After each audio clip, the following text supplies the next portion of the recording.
the world of politics to the world of business. This is Balance of Power.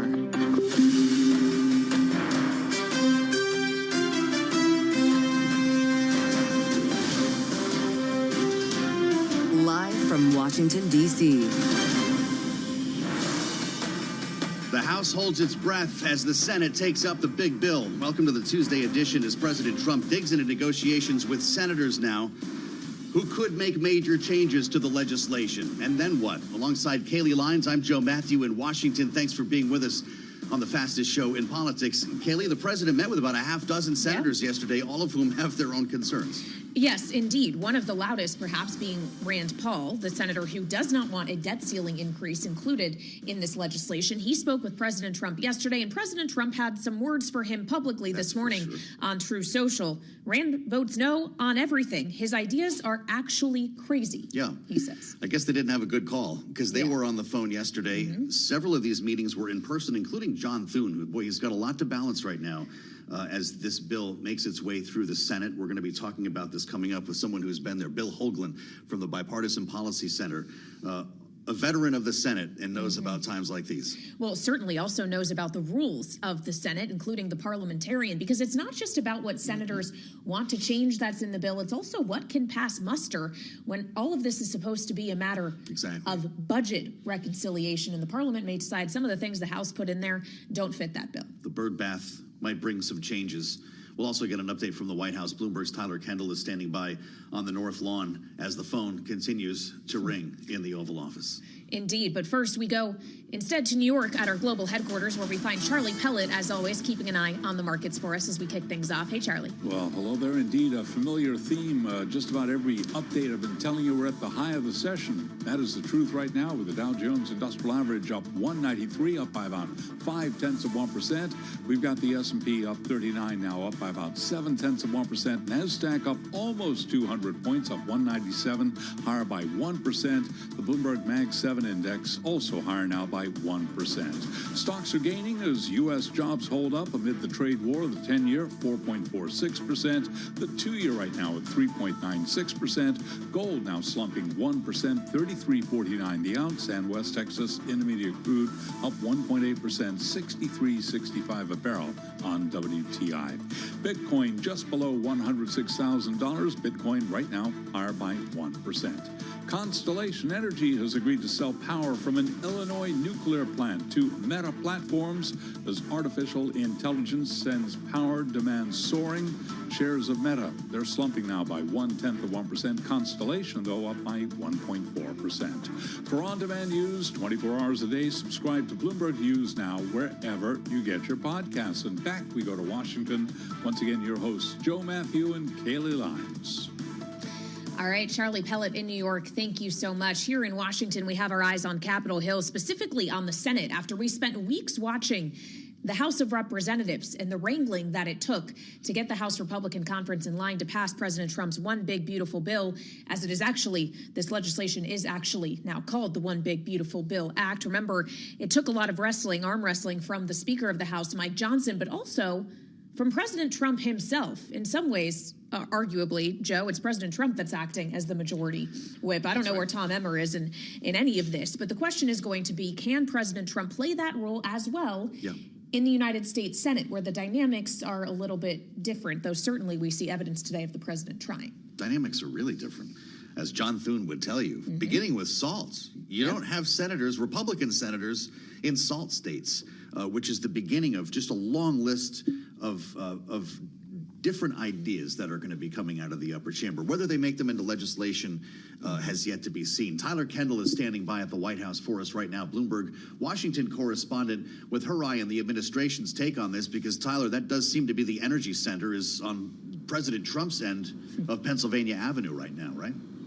Yeah, hey, Joe. President Trump really trying to ramp up the pressure on these Senate Republicans, making phone calls, posting on Truth Social, as you've been mentioning, because we have to keep in mind here, the White House is dealing with some pretty conflicting demands when it comes to these Republicans that want to make changes to the House bill. On one hand, you have this group of senators pitching themselves as fiscal hawks. Rand Paul, you mentioned, also Senator Ron Johnson, who had a phone call with President Trump yesterday, says he has plans to meet with the White House's economic team, and he wants to see some deeper spending cuts. But of course, on the other hand here, we have those concerns from Republicans about what changes to benefit programs could ultimately mean, particularly when it comes to Medicaid, perhaps speeding up those work requirements. Also, the House's plan to freeze the Medicaid provider tax, have some of the states take on more of that cost sharing. These are all raising concerns and really is a politically fraught issue for this White House. President Trump doubling down in recent posts on Truth Social, saying that the bill will not cut Medicaid, but there are analysis out there, including one that we cite here at Bloomberg News, that predicts 7.7 million people by 2034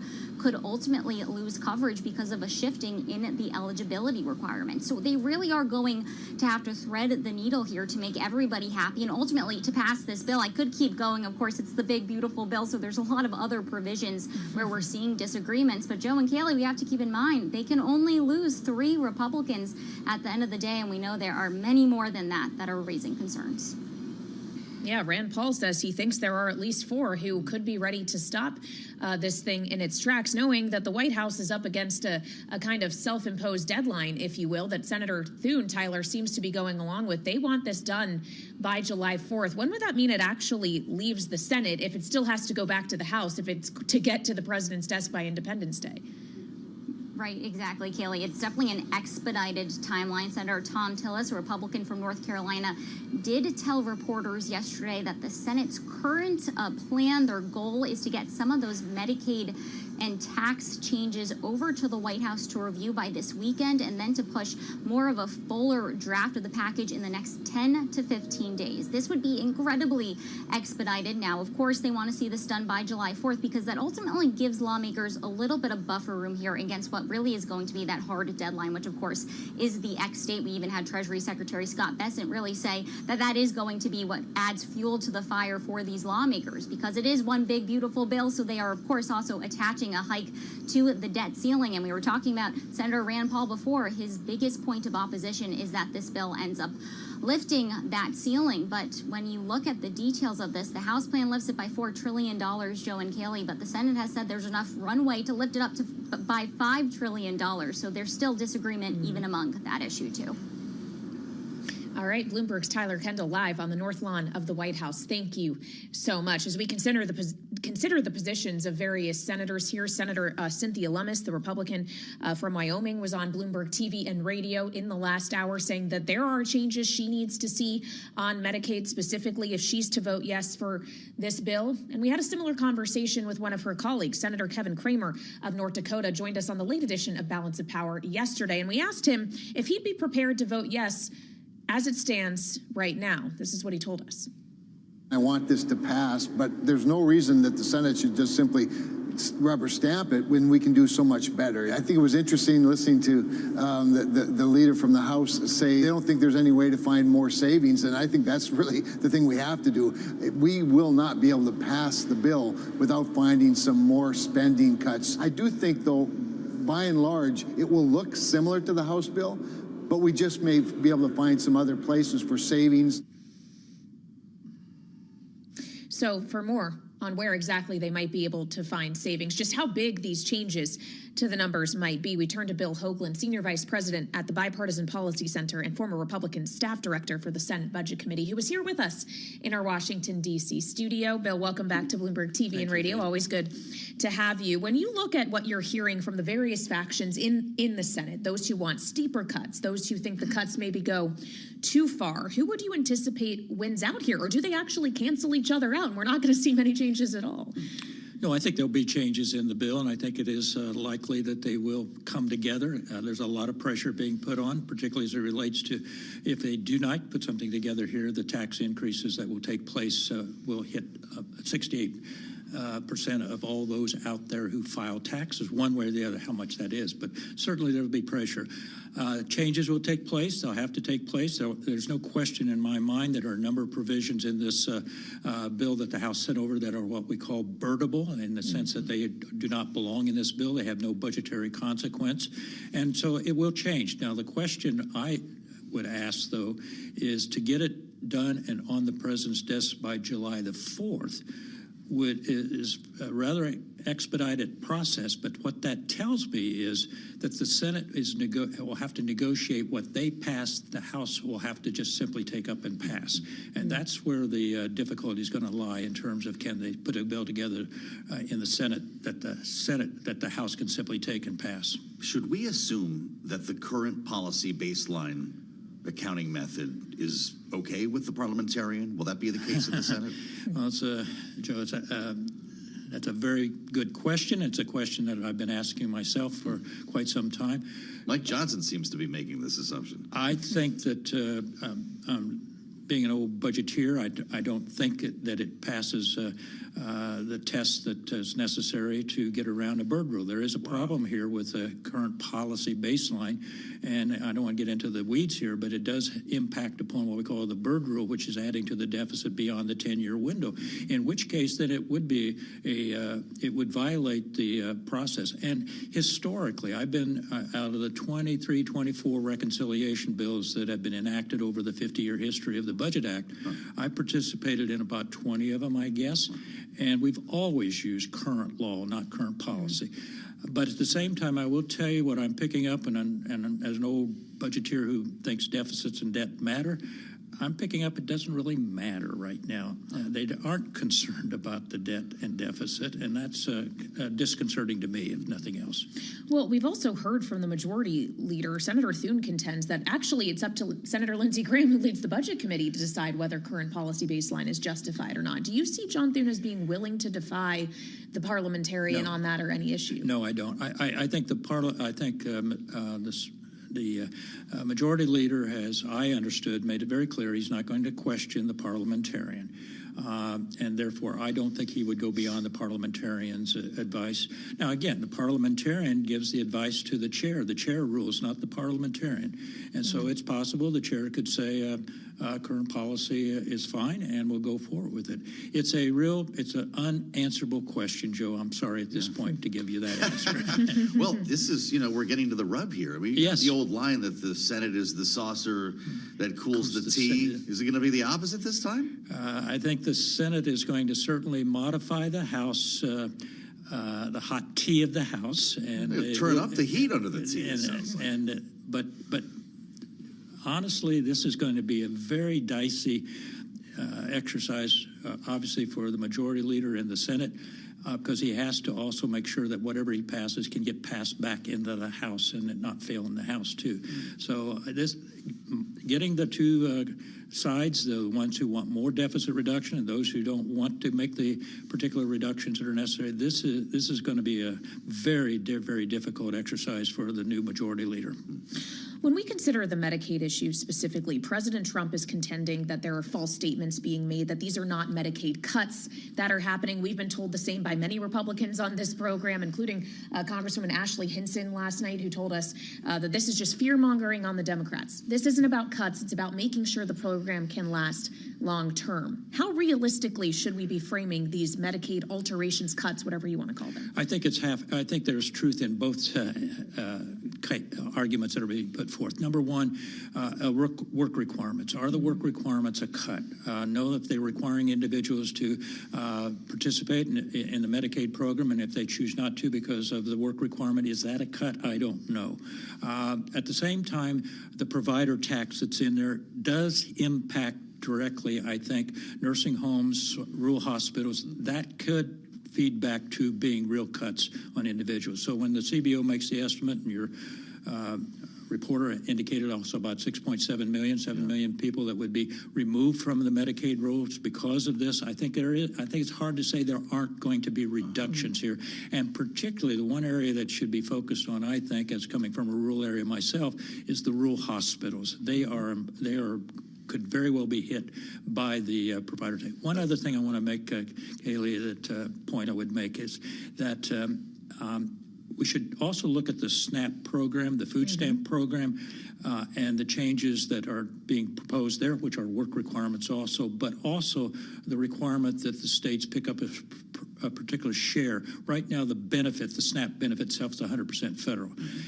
If you're asking the states to pick that up, for the SNAP benefits, and then you're asking the states to pick up the administrative cost associated with the work requirement. There are going to be some major shifts in administrative costs to the states, and those are, a lot of them are red states, and so when those red state governors start calling their senator, I think it will make some changes. You're really putting your finger on. So Jim Justice knows this, which is why he's been talking about it. Republican senators with big rural communities in their states are deeply concerned about that provider tax. They see nursing homes closing, rural hospitals closing. Does that mean Republicans crank back the changes to Medicaid? I think there will be some changes in the Medicaid program, particularly coming out of the, well, you've reported so many times here. We got Susan Collins, who has concerns. Yeah, right. Murkowski has concerns. That's right. Josh Hawley, of all people, conservative senator, has concerns about that. These are big issues in rural areas of the country and rural hospitals. Yes, I think there will be changes. Well, as we wait to see what those changes are in the Senate, the House is also going to be taking up some work this week, as the White House is now formally sharing a rescission package with the House. PBS, NPR, USAID funding, I think it amounts to about $9 billion. $9 billion. Bill, I think they're going to make a big deal out of this, but is this a big deal or is it a drop in a bucket?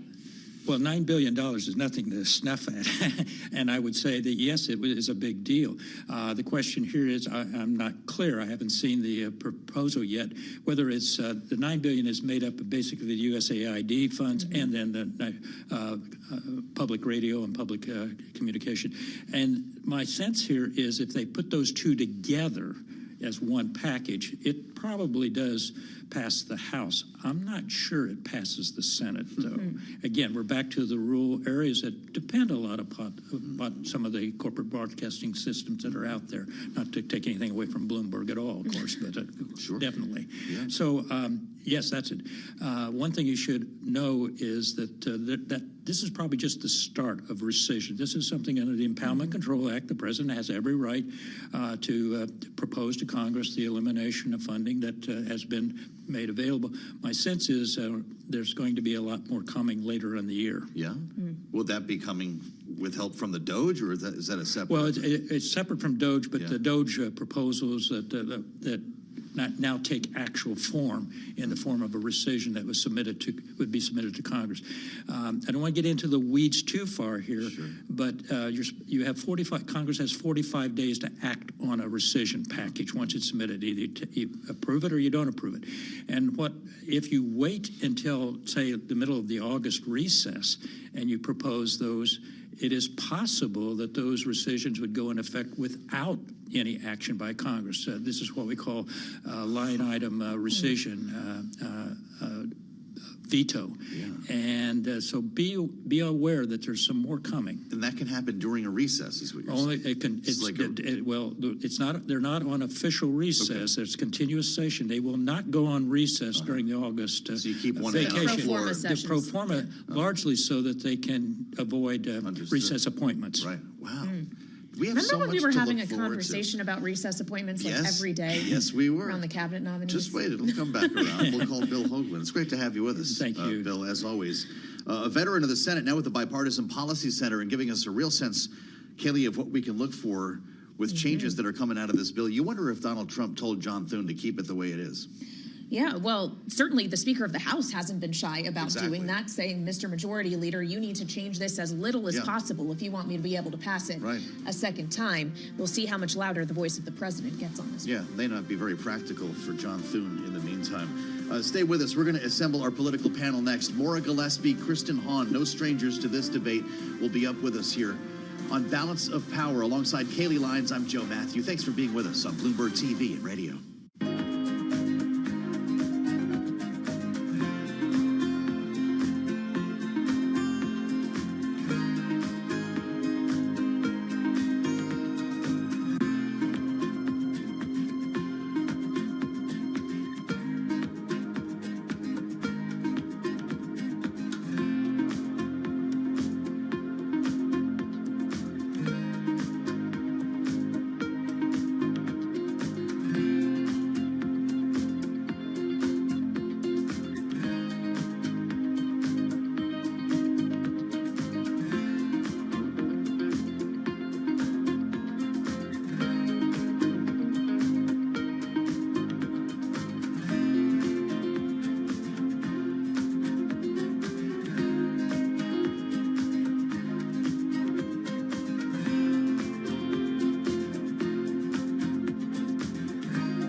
It's 121 on Wall Street. We do check markets all day long here at Bloomberg. Familiar theme, another leg higher, and once again, best level of the day with the S&P now higher by 43 points at 59.79. A gain right now of 0.7%. Traders driving stocks higher as data shows the labor market is holding up despite concerns about the risks stemming from President Trump's tariff war.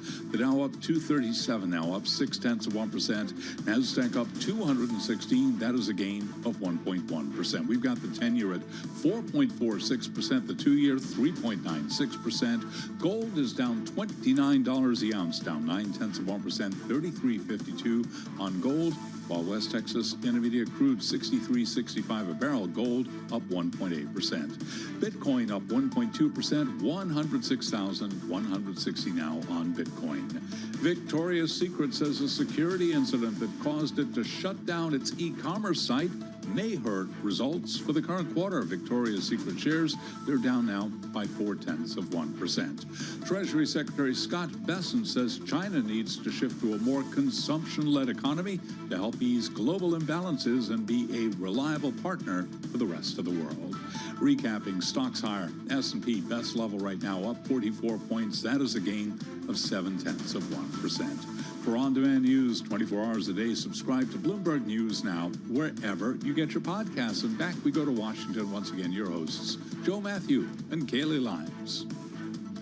All right, Charlie Pellet in New York, thank you so much. I'm Kaylee Lyons alongside Joe Matthew, live in Washington, where we are focused on the United States Senate, as we will be probably all week for the weeks to come, basically leading up until when they leave for the July 4th recess, which is actually the last week of June is the last week they're scheduled to be in session. And the Senate Majority Leader, John Thune, has suggested he would like to see a bill pass through the Senate, sent back to the House, and passed through the House on the president's desk by the 4th of July. So the time is short. And there's a lot of people that still need to be made happy here, including Republican Senator Cynthia Lummis of Wyoming, who is not yet a yes, she says, on this bill. There's still some things she would like to see changed, including when it comes to Medicaid. She said this on Bloomberg TV and radio earlier.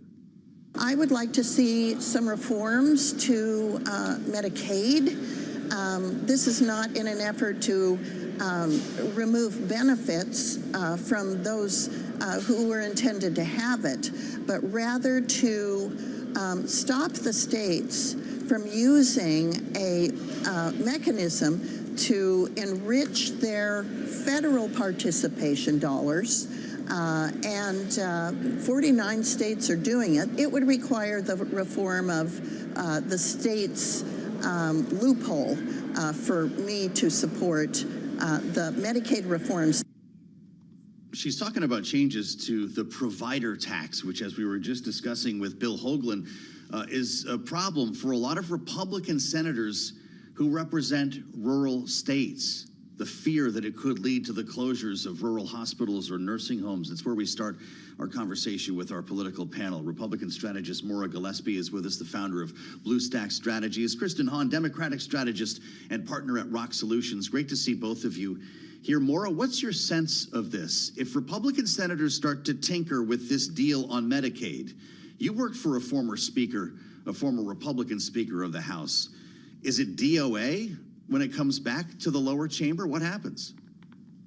No, the pressure does begin to mount, though, on making sure it can still get done. Again, I think that the biggest issue here is the role that the president will play in pressuring these members, especially in the House side, to accept what the Senate has done with the bill and get it done before, realistically, the August recess. I think that's the more likely scenario. But Senator John Thune is going to let this kind of work its will through the Senate, and you're seeing that play out and talking about the benefits and some of the issues there with rural states. You know, Missouri is one that I know they have deep concerns about that provision that Senator Lummis talked about. So you're going to have a couple of these senators that are going to raise their, red flag as saying this is non-negotiable. They have a little bit more staying power as far as some of them aren't out for re-election this cycle and they're not up in the midterms, whereas the House is going to have to play ball more so when it comes to Donald Trump's pressure. So is that another way of saying, Maura, that the Senate actually does have a great deal more leverage here, might not be as easily moved by either the leader, John Thune, or by President Trump himself? They do, just because of the fact that the House is up for re-election in 2026, and several of the senators that are speaking out, some are up for re-election in 26, but again, they represent a larger swath of the American public, and so their objectives here, they do have more legs to stand on as far as being able to push back on these provisions that the House pushed through. What's your sense of this, Kristen Hahn, as a Democrat watching a Republican-only exercise? Do you expect that the House signs off on whatever comes back? I mean, I think that if they want to ultimately get this done, they're going to have to. I worked in the House side when we had a Democratic Senate, a Democratic House, and President Obama in the White House, and it was a frustrating thing for the House staff and the members, because we would send something over to the Senate and that would come back to us, and we call it sticking the House. I mean, if the president wants to get it done, I think he's just going to have to force the members of the House to do it. And then a lot of them are going to be in some really tough spots if they get this done because of what we were discussing, heavy cuts to Medicaid and how that will impact a lot of rural America. And I know that there are a lot of members of the House who are very concerned about that coming back. Well, when we consider those swing districts in 2026 and the messaging war that is going to be fought in them, Kristen, we were told last night by one Republican lawmaker that Democrats are just fear-mongering on this. President Trump is saying the same. How do you think voters will actually view this Medicaid issue? Is it just semantics to them? I mean, you look at these town halls in a lot of these Republican or red districts, and people are fearful. They're scared, and that's not something that the National Democratic Party has ginned up.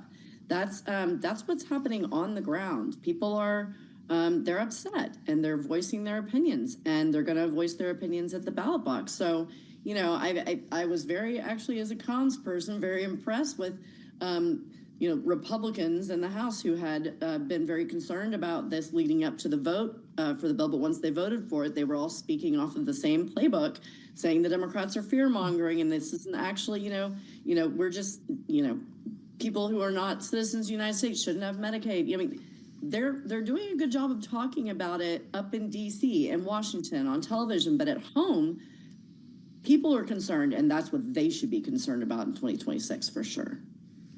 What is it, Maura, that gets President Trump out of the White House back up on Capitol Hill? You know there's going to be a tough meeting at some point where everybody goes behind closed doors so they can be cajoled or even shamed by the president. We're starting with phone calls, but when does the personal visit happen? Does that push this across the line? It will likely be when it goes back to the House. I think you're going to see some of these cuts, in terms of SNAP. Chuck Grassley has been pretty adamant about that one, that he doesn't like the House version of it.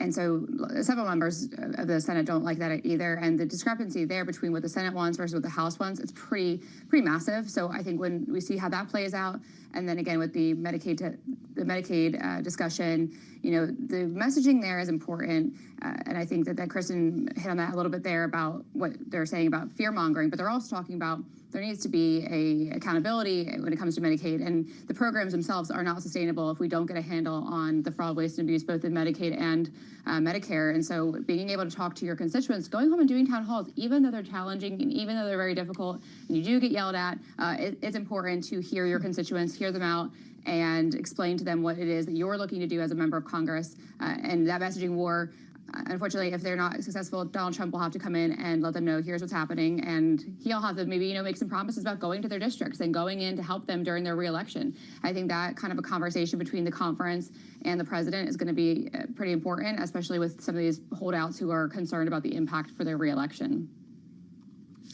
I do want to mention that at this hour, the White House Press Secretary Caroline Leavitt is holding court in the briefing room, answering questions from reporters. She did just make a little bit of news confirming that President Trump, as you can see live on Bloomberg TV as well as on Bloomberg Originals, will be attending the NATO summit later this month. That, of course, is being held just after the G7 meeting, which he is also attending. I would imagine the war in Ukraine will feature heavily on that agenda. But she's also speaking to the efforts on Capitol Hill, as she notes that the White House House will be sending a rescissions package today to the House, but is talking about the big, beautiful bill as well. She says Republicans opposing the big, beautiful bill are wrong. And Kristen, she also is pointing out specifically the CBO being wrong, at least in her words, historically, on the economic impacts of such legislation. We have seen a lot of Republican ire thrown at the CBO specifically. Do they have a point? Should we be taking CBO estimates at face value? Well, I think, we've said this before on this show, that people tend to really lean on the CBO and love on the CBO when they agree with their assessment, and then and not when they don't. So this is a tale as old as time, and people have gone after the CBO forever. But I think that the CBO plays an important role, clearly, in any piece of legislation that has an impact on our debt and deficit and spending in this country.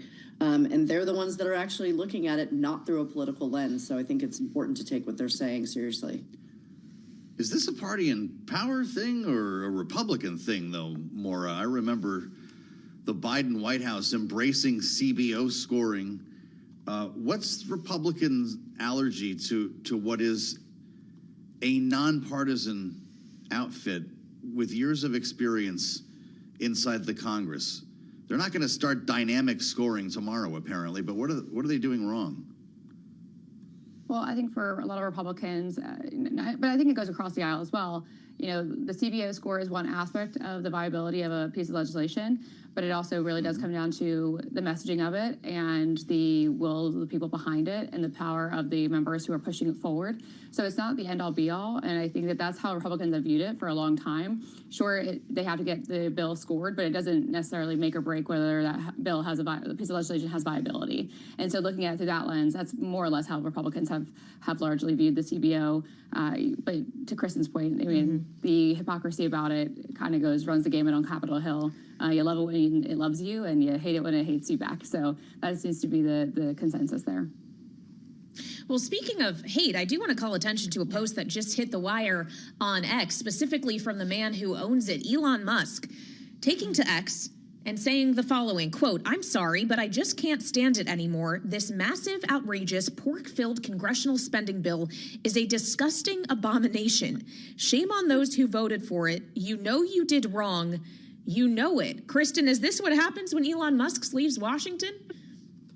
I guess so, man. He didn't have a long tenure here, and he certainly doesn't have the stomach for the politics, particularly when you're talking about dealing with issues that are this big. But that's certainly interesting. I wonder if he and the president had some sort of call. I don't know what's going on there, but it's always interesting to see what he says. I don't disagree with him necessarily. So.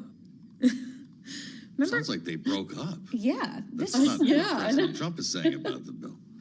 And this goes well beyond just a bill can't be both big and beautiful that he said on CBS last week. An abomination. This is much harsher. Disgusting abomination. Language. Shame on those who voted for it, he says. I wonder if we'll be hearing from President Trump about this one, or if this will work its way into the White House briefing that is currently happening with Caroline Leavitt. Thank you very much to our political panel, Kristen Hahn and Maura Gillespie. Always great to have you here on Balance of Power. As we watch The Wire on X, watch The Wires on the terminal as well. We'll be back for more in just a moment on Bloomberg TV and radio.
It's 1:40 on Wall Street. We do check markets all day long here at Bloomberg. Elon Musk is calling the spending bill, quote, a disgusting abomination. In a post on X, he said, quote, I'm sorry, I just can't stand it anymore. This massive, outrageous, pork-filled congressional spending bill is a disgusting abomination. He goes on to say on X, shame on those who voted for it. You know you did wrong. You know it. Again, that post on X coming right now from Elon Musk. U.S. stocks continue to push higher. S&P 500 index very close to session highs right now, up 43, up 0.7%. The Dow up 256. That is a gain of 0.6%. NASDAQ now up by just over 1%, up 204 points. The Bloomberg Mag 7 index up 1%. The Russell 2000 index of small cap shares up 1.7%. 10-year at 4.46% with the 2-year 3.96%. Gold down 0.8%, 33.53 the ounce, and West Texas Intermediate crude up 1.9%, 63.72 a barrel on WTI. Bitcoin now up by 1%, 106,000 even on Bitcoin. JP Morgan Chase is putting Marianne Lake, one of the leading contenders to one-day takeover for CEO Jamie Dimon, in charge of strategic growth and the firm's fast-growing overseas consumer bank. Shares of JP Morgan Chase, they're up now by about 0.5%. Again, recapping, stocks higher. S&P up 41, now up 0.7%. Balance of Power continues right now. Back we go to Washington. Once again, your hosts, Joe Matthew and Kaylee Lyons. Charlie Pellet, thank you so much. Watching Wall Street for us every day here as we talk politics in Washington with a breaking headline from the White House. The press secretary, Caroline Leavitt, telling reporters in the midst of an ongoing briefing that President Trump was not aware of the daring, as some might describe, certainly unlikely drone strike by Ukraine against Russia deep inside Russian territory over the weekend, catching Russia by surprise by smuggling in more than 100 drones over the course of months. There had been questions, and we were asking some of them here on the program yesterday about whether there was U.S. support, intelligence support behind this operation, and apparently President Trump was not aware until we all read about it in the news.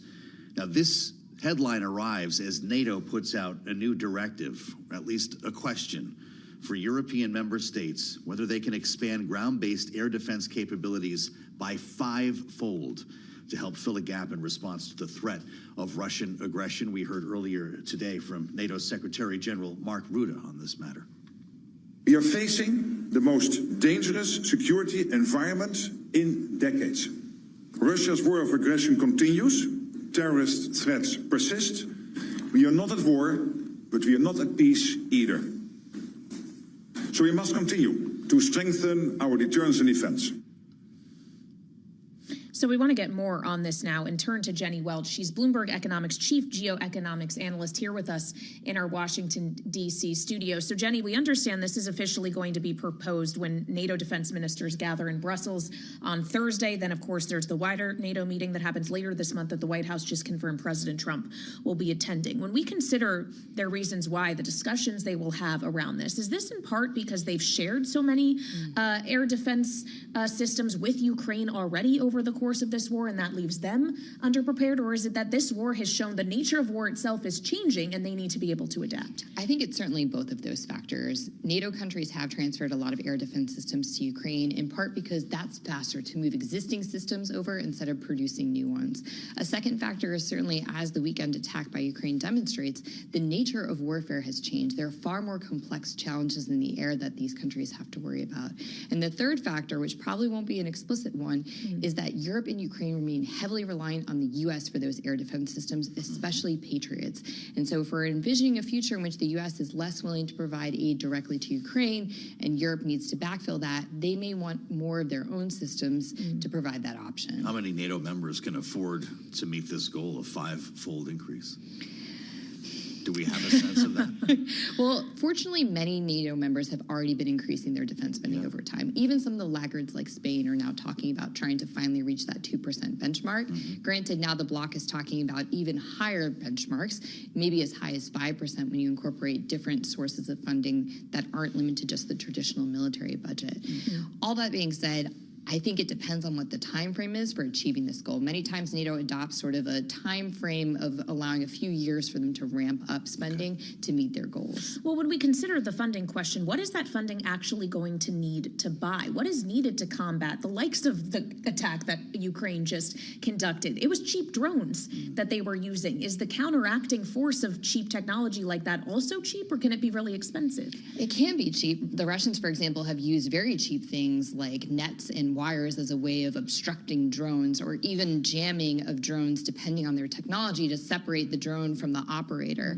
But the thing is, it's a cat and mouse game. Warfare is constantly evolving on the battlefield in Ukraine right now. So the solutions that they're developing to today's issues might be very different from where they are in a year or two from now. And all of that really complicates procurement, because you're putting those orders in now against systems but that might not be on the battlefield when you're actually confronting the challenge. Which is why we've seen Russia using tethered drones that have an actual fiber line. The fiber optic, So they're not jammable. It's incredible. When you think back, though, Ukraine's been at this for a minute, experimenting with drones, trying to find new ways to use them. When they swarmed drones to sink Russia's flagship in the Black Sea, for instance, how prepared, to add on to Kaylee's question, are we?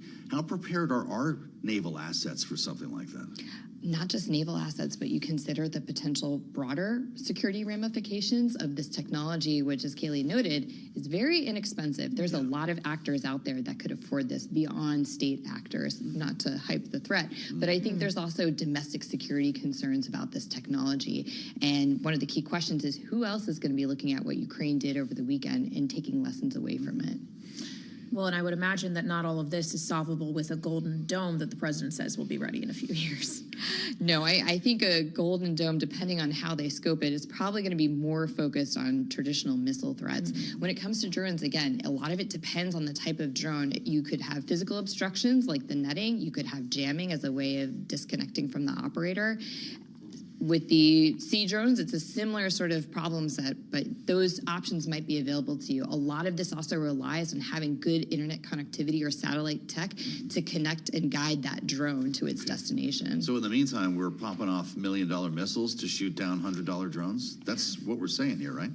Well, it could be cheaper options. The jamming guns, for example, are cheaper, at least, than some of the interceptor missiles out there. And you still need to guard against those traditional threats of, for example, Russian jets, Russian missiles. That's all on the table for NATO. But I think this is what the Secretary General was referring to in terms of the complex environment that they're facing of the traditional threats they need to guard against, but also these new emerging threats that, again, I think are going to continue to evolve because this war is not yet over.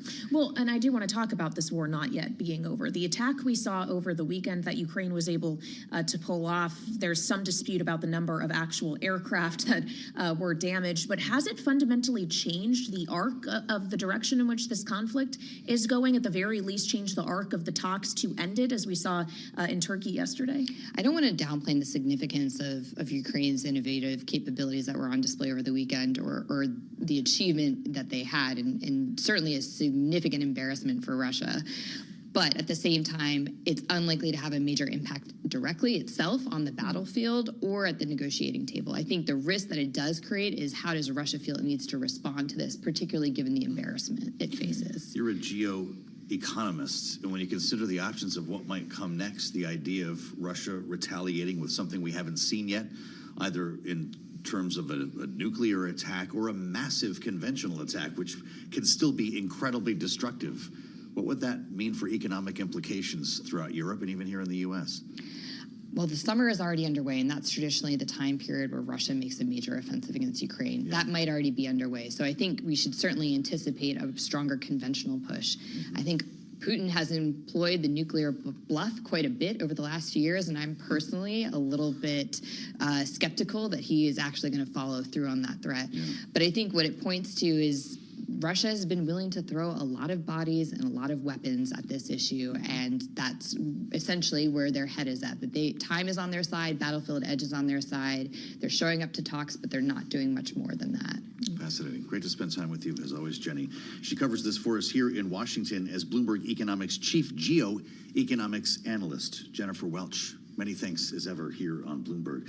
I'm Joe Matthew alongside Kaylee Lyons in Washington. Thanks for being with us here on Bloomberg TV and radio. One of the big movers today, nuclear stocks. Yeah. This is really something. We've talked about this a lot here, the need for additional power, clean, renewable power to run the data centers that are building the AI models that are going to change our lives someday, Kaylee. And it looks like Meta has made the latest major investment, a 20-year deal. Yeah, pretty incredible. With Constellation Energy. Yeah, starting mid-2027, they're looking to nuclear to power all of the artificial intelligence work that they're going to be doing. And it's incredible to consider. This also comes as the White House, just last week, was signing executive orders in order to ease the regulatory environment around nuclear power, knowing that this demand exists and that this is a potential source of the supply. We got a young nuclear executive right at the desk here with us who was at the White House that day for it. Riley Griffin is covering this for us, Bloomberg News tech reporter, and joining us live from San Francisco. Riley, it's great to have you with us here. We understand that this will actually work with the grid, not around it. What is Meta getting for this investment?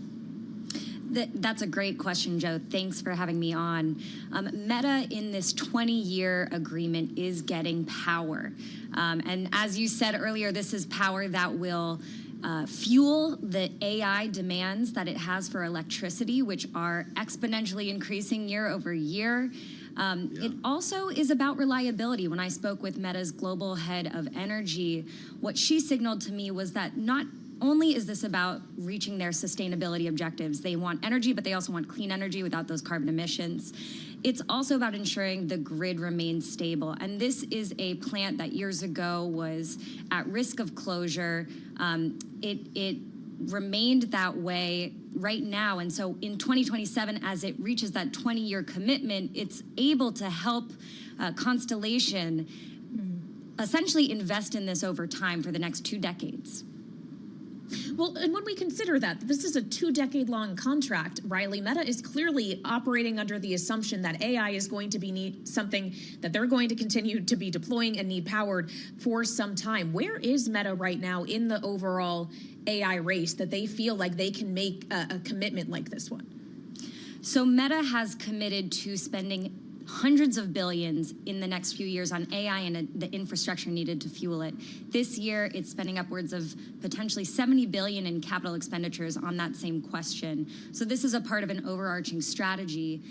It also is looking to double down on nuclear beyond this agreement. So it's requested last December proposals from all sorts of businesses across this country as it aims to continue to invest in nuclear. And they see this Constellation deal as the first part of that story, but it's a separate project altogether. The 50 proposals that they've got, they're honing down on, and they expect to have answers by the end of this year, potentially, on their next nuclear project, which is even bigger. You wonder how much is left here in terms of capacity, Riley. It takes a long time to get a new nuclear plant up and running, despite the fact that the president is endorsing this, and we did cover that executive order that he signed to try to accelerate some of this, even the smaller modular nukes that are a little bit easier to get online. But we saw Microsoft cut a similar deal like this. This kept a plant from closing. How many more deals like this could exist without new infrastructure? So Constellation said it expects more deals like this to come to fruition, and they're one of the biggest players in this space. For Meta, you're hitting on a really important note, Joe. As they looked for that bigger, longer-term project, the request for proposals that I mentioned, this is something that's able to pave the way now. So the energy is going to kick in 2027. In the world of nuclear, that's right around the bend. That's not the 4 or 5 years plus that it takes to get a plant up and running. And so this is a short-term solution, and even though 20 years doesn't sound all too short-term, they're looking to onboard more energy and seek more agreements moving forward. All right, Bloomberg's Riley Griffin, who covers Meta for us out in San Francisco. Thank you so much for joining us. Meantime, here in Washington, I would note the press briefing with the White House Press Secretary Caroline Leavitt has just ended. She did confirm that the increase in steel tariffs tomorrow will be effective from 25% to 50%. But she was also forced, Joe, to respond to a post on X that hit just a bit ago from Elon Musk, who until literally last week was often seen at the side of the president. Elon Musk, of course, to reiterate, said, "I'm sorry, but I just can't stand it anymore. This massive, outrageous, pork-filled congressional spending bill is a disgusting abomination. Shame on those who voted for it. You know you did wrong. You know it." Caroline Leavitt says President Trump already knew where Musk stood on this bill. So if he's not able to stand it anymore. That suggests he's been thinking this for a while. Yeah. Maybe could have mentioned it last week in his farewell news conference. That was just on Friday he was with Donald Trump. Yeah. I believe. Wasn't too long ago. You know you did wrong, you know it. We'll wait for more from the White House on this and meet you at 5 p.m. Eastern for the late edition of Balance of Power on Bloomberg TV and radio.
This is Bloomberg Business Week Daily, reporting from the magazine that helps global leaders stay ahead, with insight on the people, companies, and trends shaping today's complex economy, plus global business, finance, and tech news as it happens. Bloomberg Business Week Daily with Carol Masser and Tim Stenivek, live on Bloomberg Radio, television, YouTube, and Bloomberg Originals. And a very good afternoon, everybody. Yes, indeed, we are across Bloomberg platforms. Carol Masser, along with Tim Stenivek, live here at Bloomberg headquarters in New York City. I don't know, Tim, can I go as far to say everything is awesome?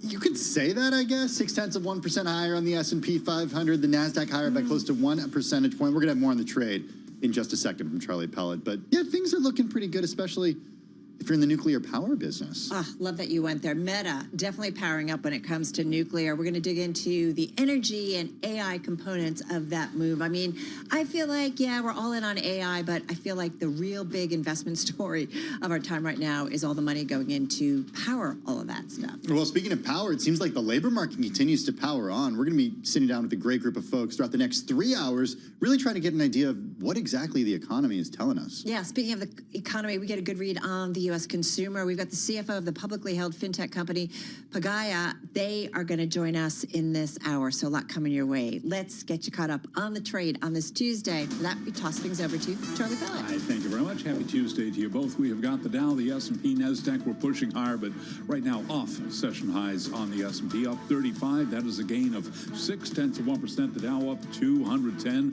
higher now by 0.5%. The NASDAQ Composite Index up by 1% right now. We have got the 10-year currently yielding 4.45% with the 2-year 3.95%. Spot gold down $28 the ounce, 33.52 on the precious metal, down 0.9%. West Texas Intermediate crude oil right now is advancing 1.7%. WTI 63.57 a barrel. Traders are driving stocks higher as data shows the American labor market is holding up despite concerns about risks stemming from President Trump's tariff war. Dollar General shares are up 15% right now. Dollar General slightly increasing its annual guidance after the first quarter top projections. The discount chain also said it does expect to mitigate a significant amount of the tariffs currently in place. Again, Dollar General up by 15%. For on-demand news 24 hours a day, subscribe to Bloomberg News now wherever you get your podcasts. I'm Charlie Pellet. That is a Bloomberg Business Flash. All right, Charlie, thank you so much. Carol Massar, along with Tim Stanovic, live here at Bloomberg headquarters. All right, folks, you know nuclear power has emerged as one of the biggest winners from the AI-fueled surge in electricity demand. Lots of AI, Tim, means lots of power needed. The latest sign, Constellation Energy agreeing to sell power from an Illinois nuclear plant to Meta Platforms. This as artificial intelligence sends power demand soaring. When we talk nuclear, we know there's one person we want in our studio. I thought you were going to say we go nuclear. Oh, we go nuclear. We go with Will Wade. He's Bloomberg News energy reporter. He joins us here in the Bloomberg Business Week studio. I just want to set the stage a little bit with something like this because we get energy from a lot of different sources here in the U.S. We get it from coal. We get it from natural gas. We get it from renewables such as solar and wind, and also hydropower. Nuclear too. How much do we get from nuclear right now? About 19-20%. And that's remained relatively steady. It's been so steady.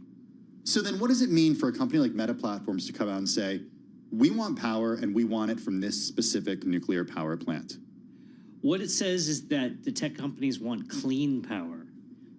So they've got clean and nuclear, Carol. I know, which is oxymoron. In the 1980s and 1990s, we wouldn't have said that, but this is a different story. But it is clean, right? It is. I mean, it's not renewable. It comes from a finite resource, uranium, but it doesn't have carbon emissions that are causing climate change. That's what we mean by clean.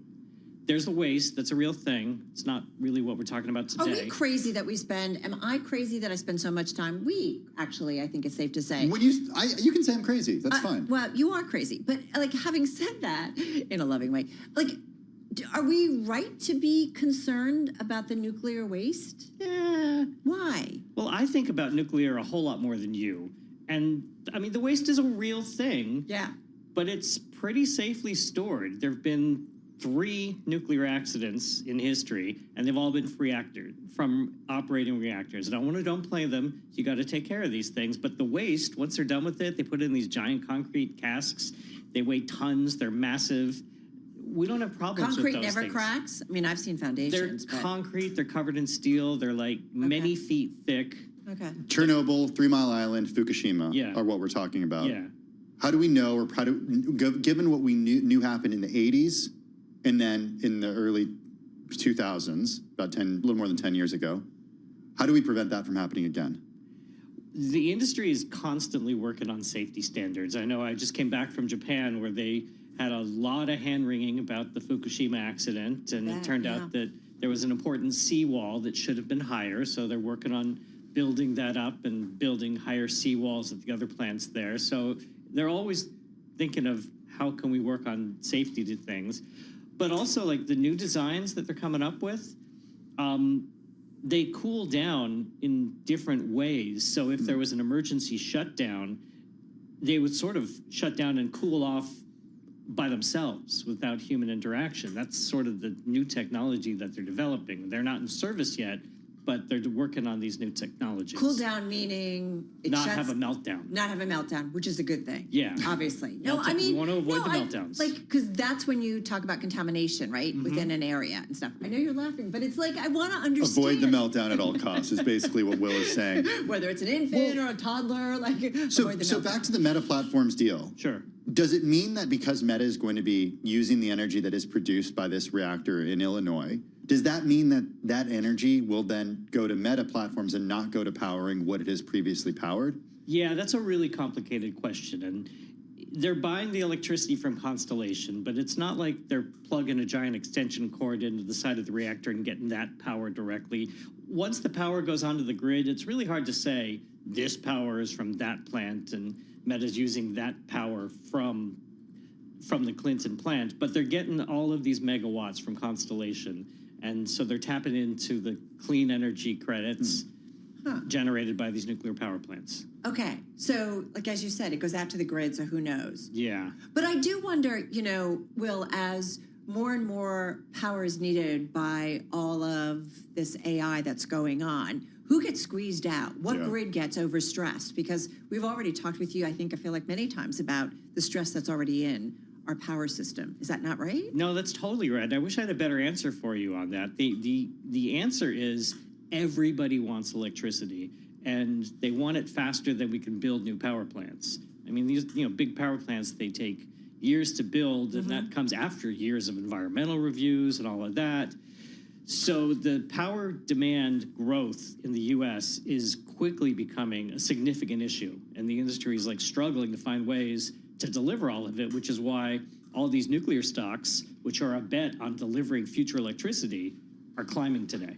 But as you've reported on for years, building one of these plants, because of environmental review, because of cost overruns, because of the engineering fee, and because just the sheer scale and structure, that's a long time in the making. You spent a lot of time in Georgia over the last few years at the opening of the first new nuclear plant in the U.S. Right, that's the Vogtle plant. They opened it last year, and they were really excited about it. But also, it was like 7 years behind schedule. It was like 100-something% over budget. The ratepayers there are definitely paying for it. It's a lot. So the thing I remember the most from going down there is it was like this big party, and everyone was saying, "This is great. We finished a nuclear plant. Let's build more." Everybody was saying, "Let's build more," except the people that just built it. And they were saying, "This was really unpleasant. I don't want to build more unless someone else is going to guarantee the cost."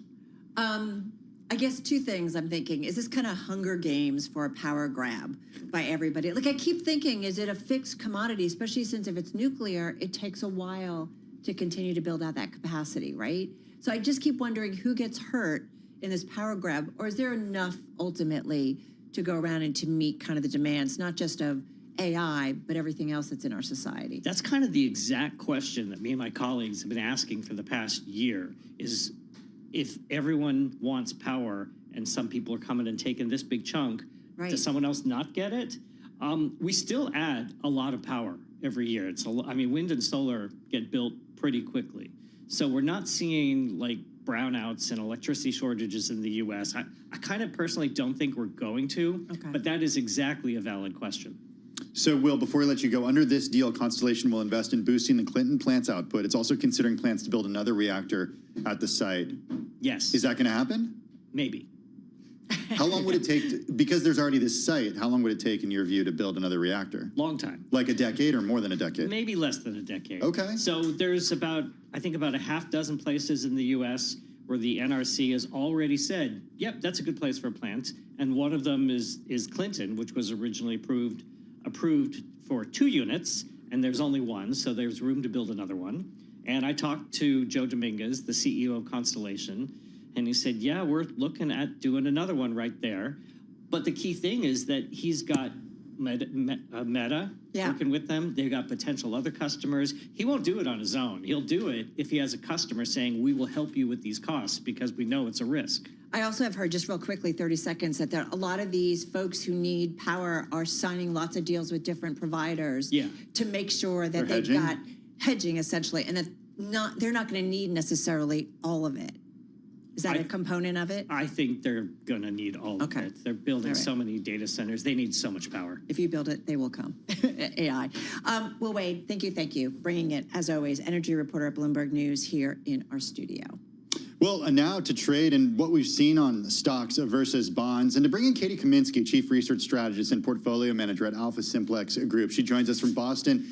Katie, a big theme that we had on yesterday's program, it was about a story that ended up being pretty much the most read story on the Bloomberg terminal, was this buyer strike that was happening at the long end of the curve. Big investment firms staying away from those 30 years over concerns about the U.S. economy. I'm wondering if you're starting to actually see that happening as we get closer and closer to 5% on the 30-year. We're definitely seeing that already in the data. You've seen momentum in signals on fixed income where short signals are actually sort of building and have been building for some time. So I think that steepener view, that sort of negative view on long-term bonds is something that's catching a lot of people's attention. Hey, I think I finally was brave enough to look at my 401k. Why would you do such a thing? Well, it's been over a month, 6 weeks, 8 weeks in the making. And it's like April and President Trump's so-called Liberation Day, Katie, never even happened, at least on the equity side of things. It did. But the U.S. bond market, I feel like, is still kind of wary. Yes, that's a really good point. And I think what's been really hard for us on the systematic side is that, you had this massive move and it's as if, that didn't happen and the market is starting to turn a little bit more positive. But the one area that is seeing a little bit of concern is definitely bonds. So I think there is some truth to that despite the fact that equities may be back where they are, bonds aren't really quite where we'd like them to be for some investors. So does that then, and look, I know you're focused on the fixed income side, but there is a relationship between the bond market and the equity market. Does that mean the bond market gets it and the equity market doesn't? Well, I think the question, a lot of times people tend to look at the bond market during these environments to try and understand a longer term view. And that's because, in general, the equity markets always like to be bullish. And so I think looking at the bond markets could give us an indication of potential interesting trends for the rest of the year and places where things may be a little different than they expect. I've even heard people talking about even higher rates on the long end, which would be a problem for many investors who are thinking about financing and et cetera later this year. Well, it raises the question about the so-called bond vigilantes. You knew we were going to go there. Do they have the power that they've had in the past to essentially tell the U.S. government that, hey, this is not what we want to see right now? I think it's really been a long time since we've really seen that force, but I think what we did see, even when April came about, and I think I keep going back to this example, is that when we actually had the equity markets falling, bonds weren't there for us in that environment. And I think that's an indication that either issues like inflation or other sort of, the potential for fixed income to be more challenging is something that is really an issue for many investors, particularly in this environment, whether it's inflation that does this or whether it's, bonds needing to be higher because real rates are higher. It's not clear yet, but it's definitely not the same bond market we're used to a few years ago. I don't know, Katie, how are you thinking about this world? I keep thinking about it and I think about the U.S. being uninvestable. I think about the weaker dollar. Is the Mar-a-Lago Accord happening before us? I just wonder, right? That's the administration's move to kind of correct some of the trade deficit by weakening the dollar. So is this kind of happening? I don't know. How do you guys talk about it with your team?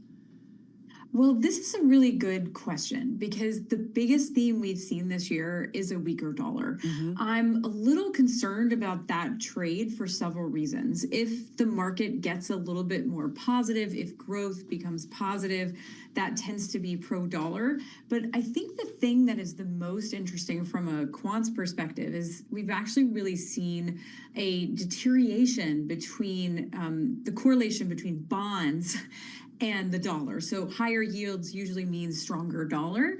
And so you've actually seen the opposite of that. So that does indicate that something else is driving the dollar weakness, perhaps that U.S. vulnerability trade, this idea that people are repatriating capital and the U.S. assets are less desirable. The question is, how long does that go? And is that going to keep going? How credible is that, Katie? Like, Tim's heard me say this a million times, so feel free to roll your eyes. But at Milken, it was just like, well, wait a minute. A lot of folks said it's all about rebalancing our portfolios. We all became too exposed to the United States. And so that's it. And that makes sense after, a long time when there was nothing else but really the United States, it felt like, certainly from an investment perspective.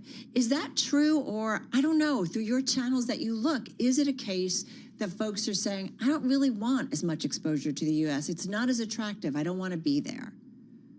Well, I think there's some indications in the data. I mean, if you look at where markets have moved this year and the way that they behaved in the wake of the recent events and just this decoupling between the dollar and yields, it suggests that other forces are affecting the dollar. So repatriation of capital and, kind of rebalancing does have an impact on those valuations. So I think there is some evidence to that theme. Just how strong is that theme? Is it as strong as some people would be concerned? We don't know yet, but it's definitely there. TBD, like so much in our world. Hey, listen, this is a big week. We get the monthly jobs report, and we're cruising towards a Fed meeting shortly, soonish.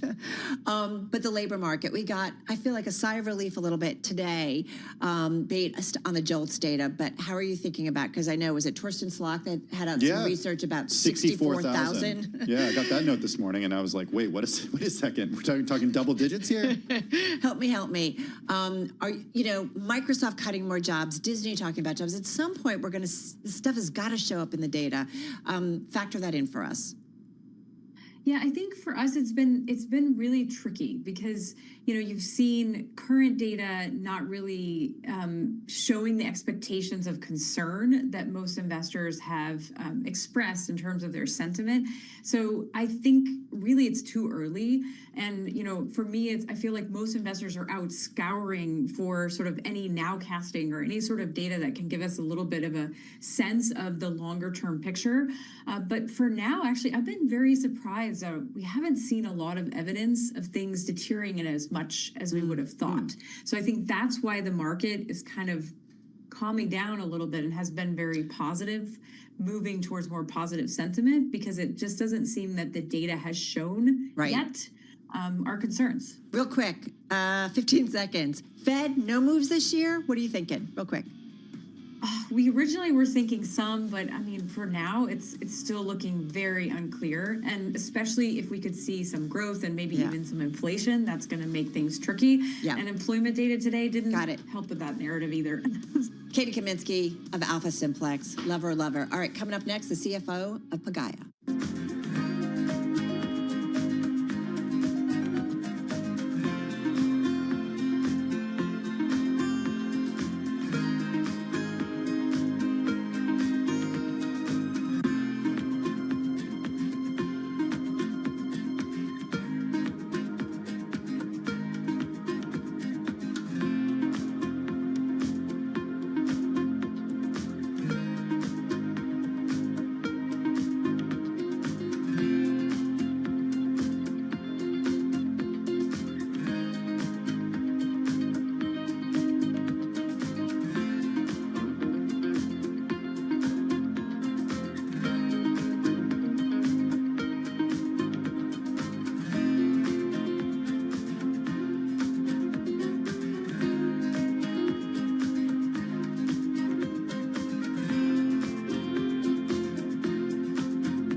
It's 2:21 on Wall Street. We do check markets all day long here at Bloomberg. We are off session highs, but still looking at gains for the Dow, the S&P, and NASDAQ. Traders are driving stocks higher after data this morning showed the American labor market is holding up despite concerns about President Trump's tariff war. Here's where we stand. S&P right now up 31. That is a gain of 0.5%. The Dow also up 0.5, higher by 222 points. The S&P, by the way, at 59.67. NASDAQ up 143 for the NASDAQ Composite Index, a gain of 0.7%. And the Bloomberg Mag 7 Index now up by 0.4%.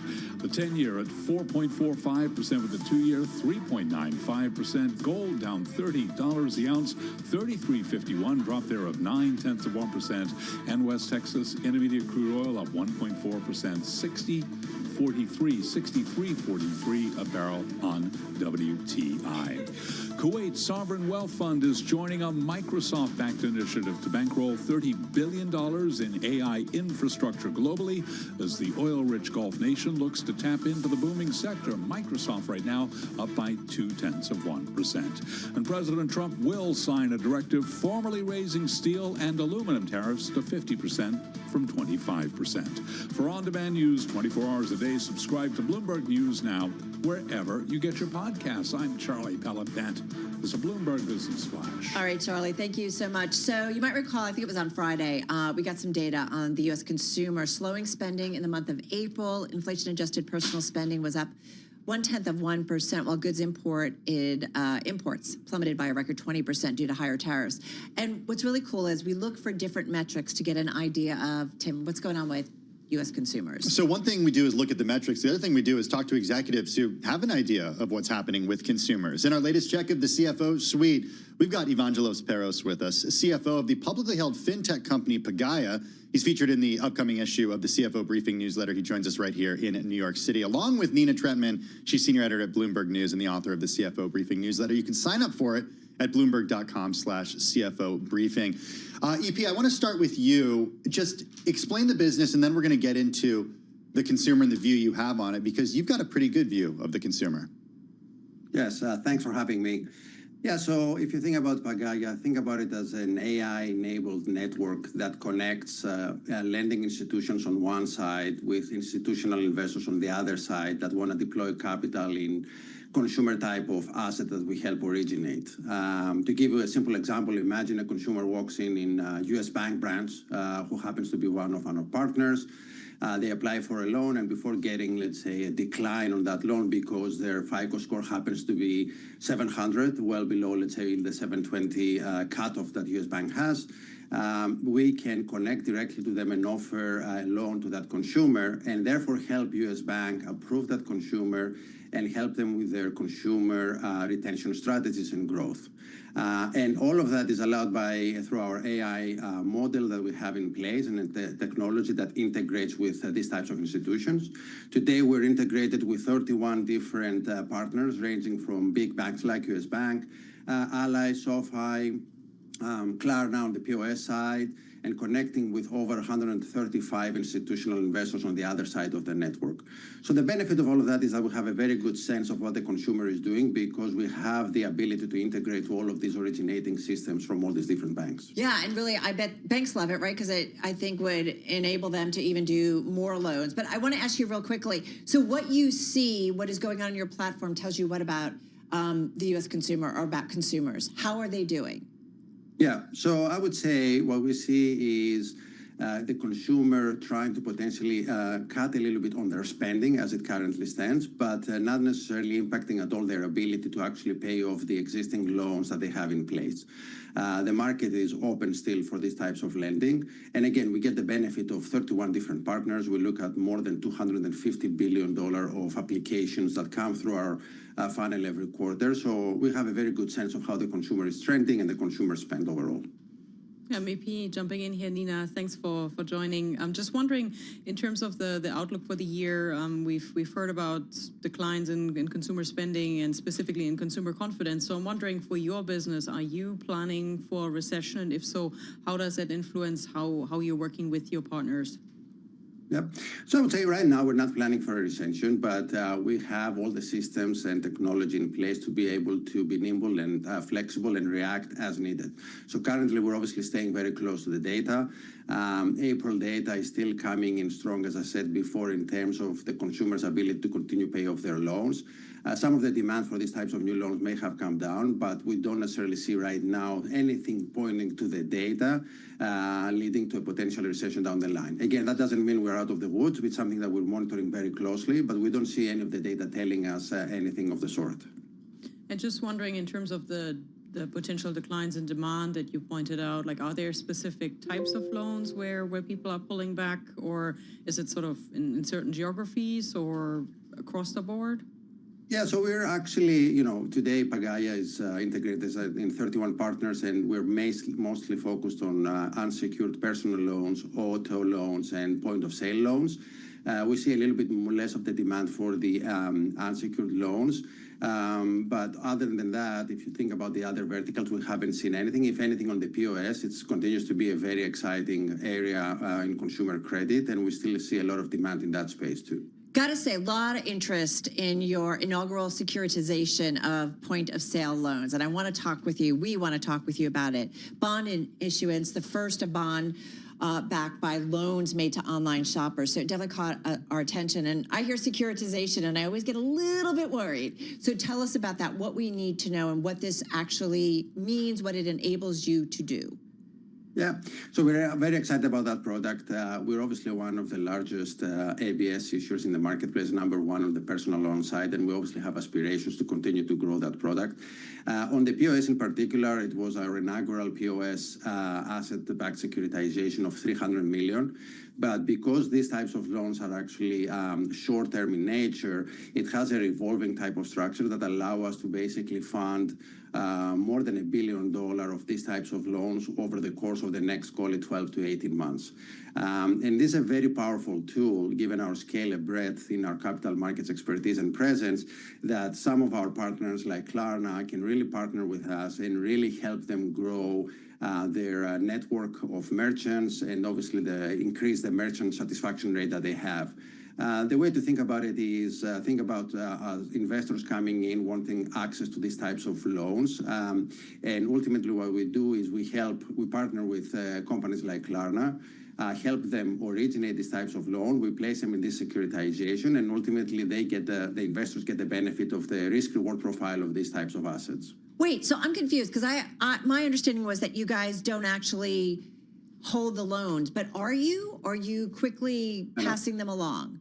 So effectively what we do is we connect directly the lending partners' systems, let's say in this case of Klarna, and basically originating, our technology allows the underwriting of these types of loans and placing them directly to these asset-backed securitizations that we act as a sponsor of.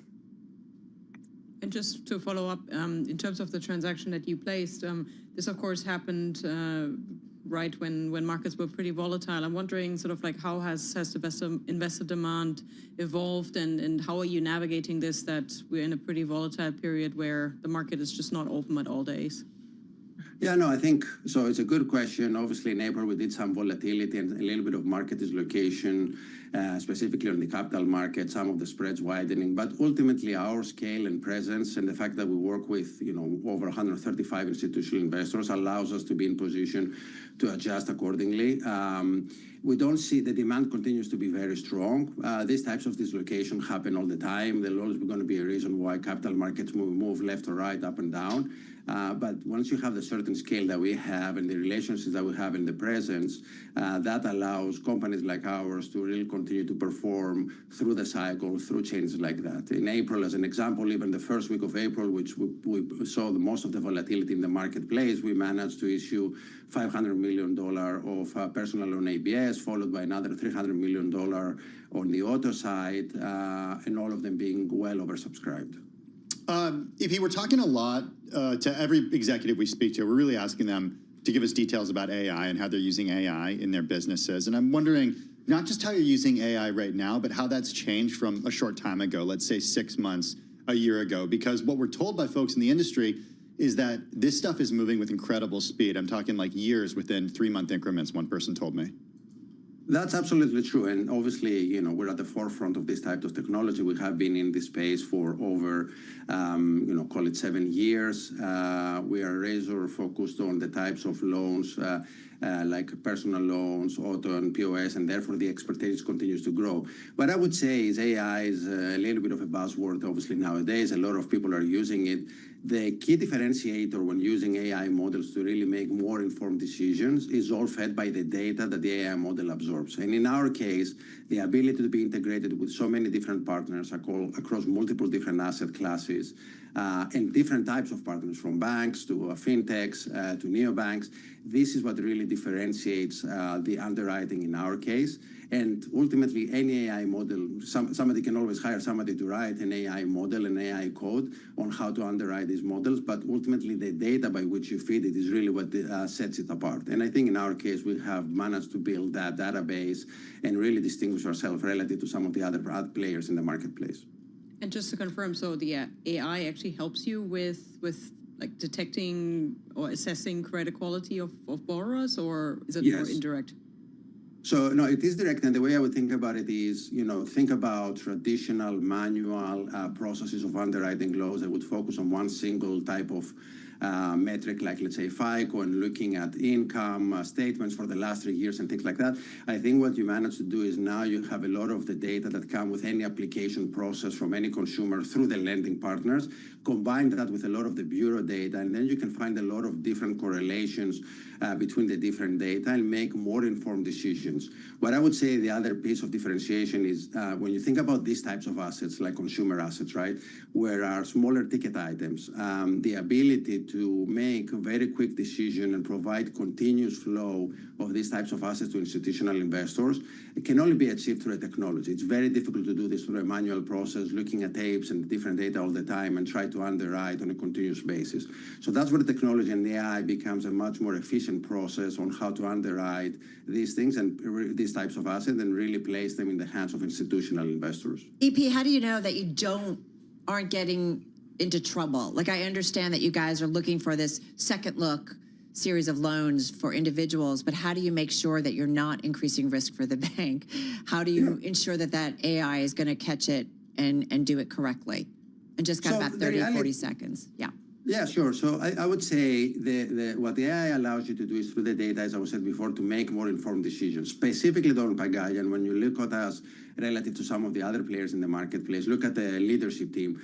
We have a significant risk overlay on top of that, and the monitoring and process that we go through to really assess all the different trends has to go through extra layers of sort of risk management that you generally don't see to the same level and extent as you do in Pagaya in other places that are much more focused on the technology. So we have managed to mix that risk monitoring and really focus on these types of loans. And the level of expertise that we have is just, I think, something that you can really find elsewhere. Well, super interesting, and love to have you come back and continue to talk about this. Evangelos Peros, he's Chief Financial Officer of Pagaya EP, joining us here, along with our own Nina Tretman, Senior Editor at Bloomberg News, the author of the CFO Briefing newsletter. A new one comes out every Sunday.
It's 2:40 on Wall Street. We do check markets all day long here at Bloomberg. The Dow, the S&P, and NASDAQ are all advancing. Traders driving stocks higher after data this morning showed the labor market is holding up despite concerns about President Trump's tariff war.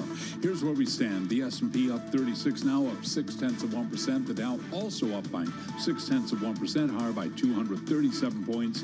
The NASDAQ Composite Index up 0.9, up 166 points.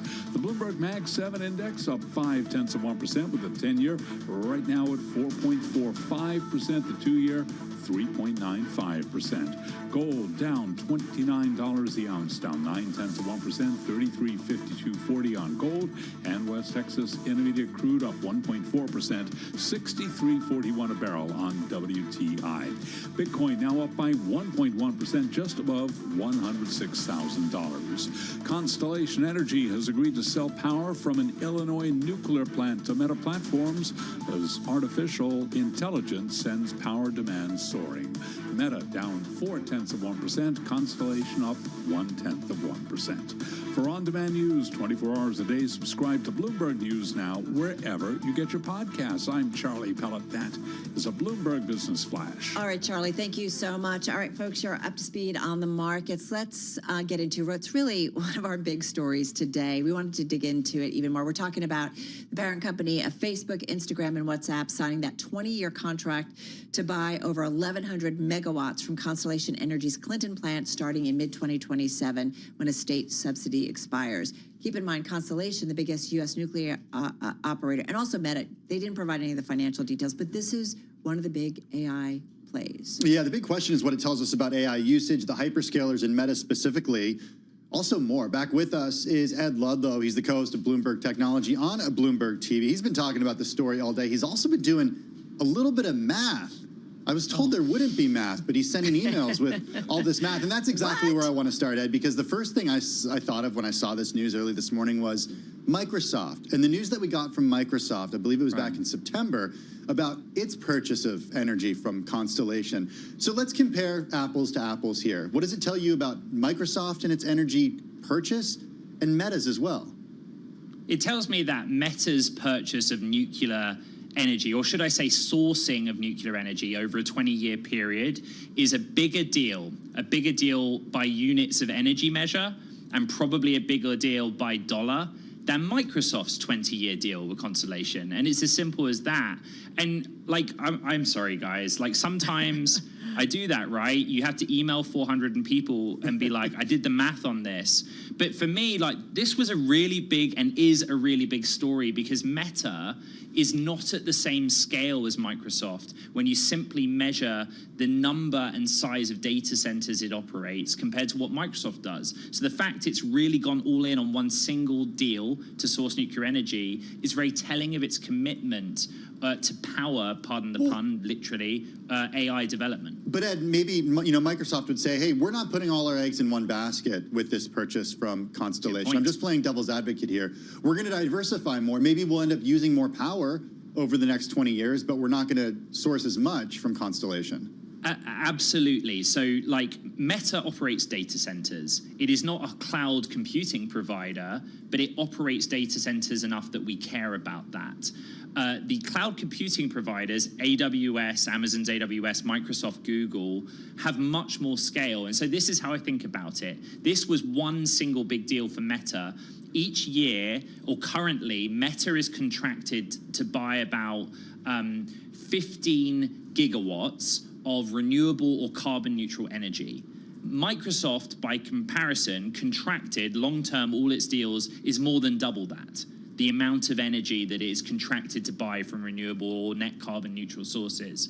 So you're absolutely right. Microsoft has more options. It has much bigger commitments, and those are global commitments as well. What does it tell you about the AI demand as everybody kind of seems to scramble? Like, I am just curious about that. Would they do this? Like, I don't know. You sign this 20-year deal, but could you say after year two, I got to back off. I don't need as much. Help me out here. the duration of the deal is really interesting. 20 years and 20 years, and you're thinking like, why would anyone commit to something for 20 years? Like, I don't even know what I'm going to have for dinner tonight, let alone what's going to happen next year, or that as an example. But here's the thing, you look at it two ways. The market takes from it confidence that Meta is committed. We know about their capital expenditures numbers. I remember being on the show with you guys when they came out and talking about how they were higher than expected, and we looked at the reasons why. Why? Supply chain costs for data center are higher. Same with energy. Energy prices fluctuate, and Meta, to your earlier question, is sourcing from multiple places. By committing for 20 years, you're basically saying, I'm guaranteeing these data centers a supply of energy at what we assume is a certain price, because you asked another very good question, you always do. We don't have any financial terms. The only thing we need to know to make this apples to apples is what is the dollar per kilowatt or dollar per megawatt hour that Meta is getting this nuclear energy for, relative to what it's getting for solar energy or wind energy, or just from the grid in general, from fossil-based fuel sources.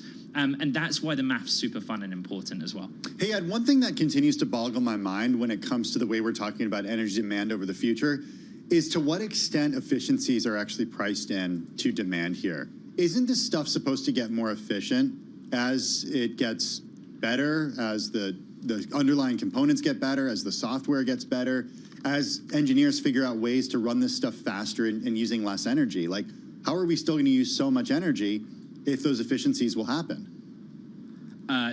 This is the absolute most important question. Everything that's happened largely to date in the activity of the data centers we're talking about has been about training models. We fixated over the performance of NVIDIA's H100 GPU because that was about capability. Can this semiconductor be the brain that trains an AI model? But now we're moving from a place where those models are being trained to what we call inference, running the model. And you guys know Bloomberg intelligence analyst Mandeep Singh. He has the most brilliant research out today that this whole meta-nuclear sourcing is about inference. Inference basically can take lower units of energy, or it can take higher units of energy to process. It depends on tokenization, how many tokens are created in that process. And that's the bit that we don't know. So when you look at the semiconductor names, and sorry, I know this is a very long answer, NVIDIA, AMD, their whole marketing exercise now about their current generation tech is how efficient it is in generating those tokens, because it directly correlates to energy consumption. And you're exactly right to frame it in that context. And again, how do you know what it's going to be like in 20 years? You don't. You just want to make sure you have the supply of energy when it matters. All right. So, again, Meta not the only one. We've talked about, other of the big hyperscalers doing their own similar deals. I don't know. What's the takeaway, especially for investors? We did see some of the nuclear stocks definitely rally. Not all of them. Constellation was up and then it pulled back. So I'm just curious, what's the takeaway, the investment takeaway here? And the muted reaction in the stock at the market open was surprising. It was up a lot more in pre-market, given that this deal for Constellation is potentially bigger than the Microsoft deal. And when that story broke, the stock kind of went parabolic, right? Again, lots of people that listen to this wonderful show might be in the real estate industry. They might be in local government. They might be in energy. What everyone agrees on, hard data, soft data, third party, those players that are involved, is that data center capacity is going to continue to grow. That's all that you can kind of depend on at this stage. And in order to do that, the rest of what supports data and infrastructure, transformers, the grid, the utility, those are areas that have not moved as fast. And what you're seeing now is basically a realization that in the future, there ain't going to be enough solar or wind to power all of this. So they need nuclear. Hey, Ed, we only got 30 seconds left, but Carol and I are flying out to San Francisco tomorrow. Whether you want to see us or not, we are going to be there on Thursday at the Bloomberg Tech Summit. I do. Apart from us being there, what are you most excited about? Just 20 seconds. Yeah, I think it's that some of the prior incumbents in fields like AI are really looking over their shoulder. Google, an example, robotics, and as I said on TV earlier, this is what we at Bloomberg Tech live for. The next big technology, the next deal financing it, the next king of the technology, and the next person whose crown's going to be toppled and taken away. Kind of all happens at the summit, and I mean that. You're going to be speaking with Brett Adcock, the founder and CEO of Figure AI. This is a company that does humanoid robots. I'm really excited to see Ed do that. Yeah. Just one of the many people we will hear from at Bloomberg Tech. Cool stuff. We talk about innovation, disruption. We hear a lot about it there. All right, catch us because we're going to be live from the event on Thursday. This is Bloomberg.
This is Bloomberg Business Week Daily with Carol Masser and Tim Stenovec on Bloomberg Radio and Television.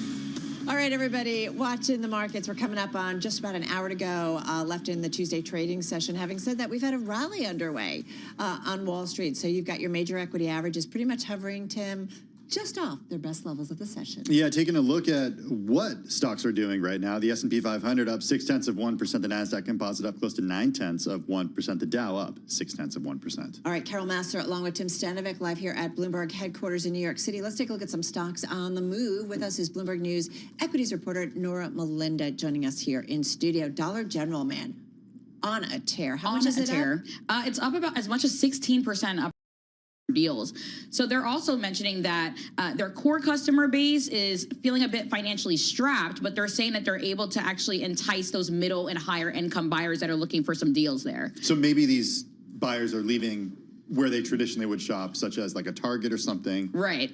And trading down. Yes, and that's essentially what they're saying here. And then also they're saying that they don't really expect to have much of an effect for tariffs, which of course is really huge, and that was really good news. They're saying they expect to mitigate a significant amount of the tariffs that are currently in place. And when you look at it against its peers, I mean, you have Dollar Tree, of course, that's also gaining off of this news. But I mean, we're looking at Dollar General up about 47% so far this year, and that's against Dollar Tree, which is up about 29% so far for the same period. Carol, this is wild because we're seeing a lot of different signals being sent. We're seeing on some levels the consumer is strong.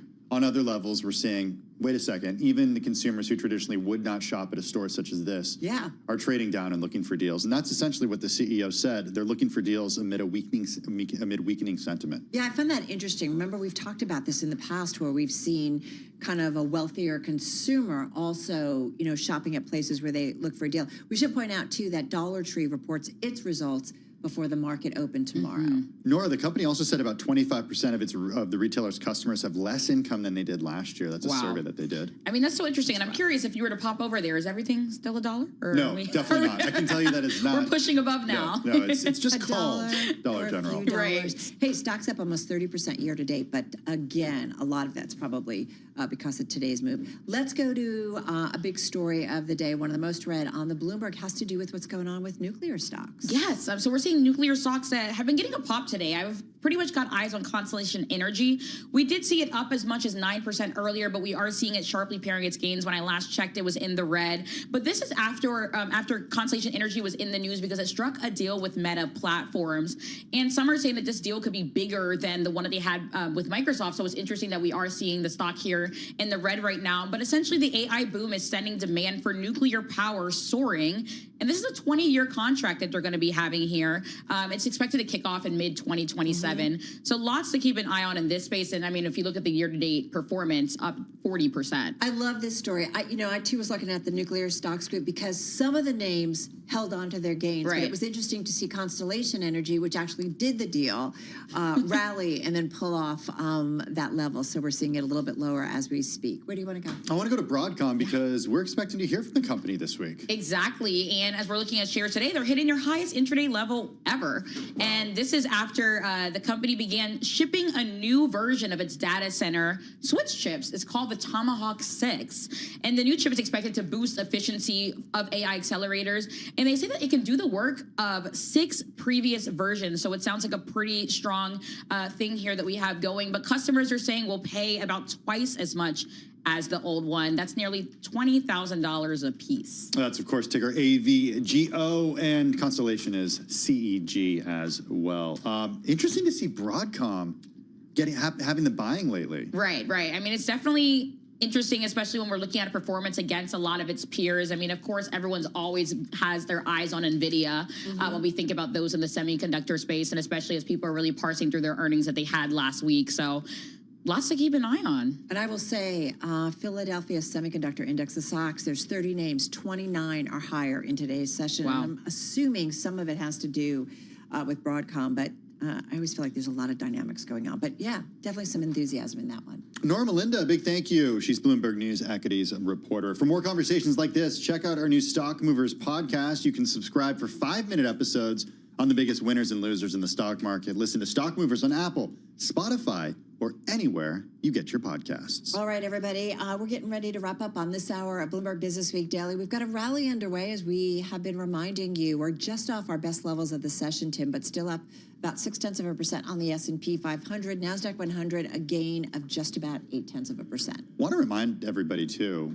we are still expecting companies to report. CrowdStrike after the bell today, Hewlett-Packard Enterprise, HPE.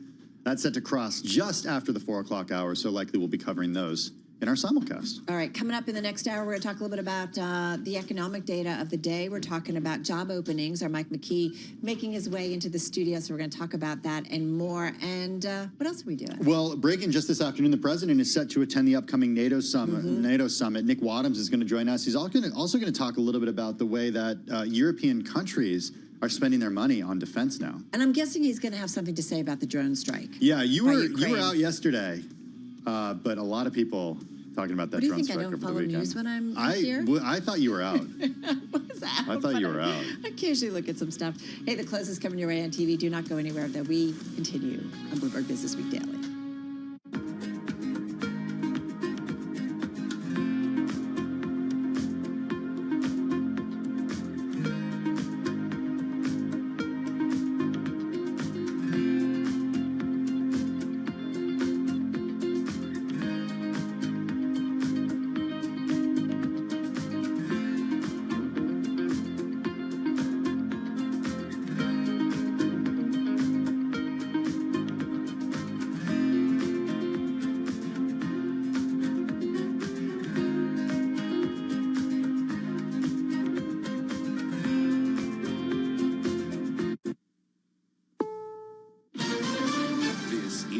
CBS News on the Hour, sponsored by O'Reilly Auto Parts. I'm Cammie McCormick. Chaos again at an aid distribution center in Gaza.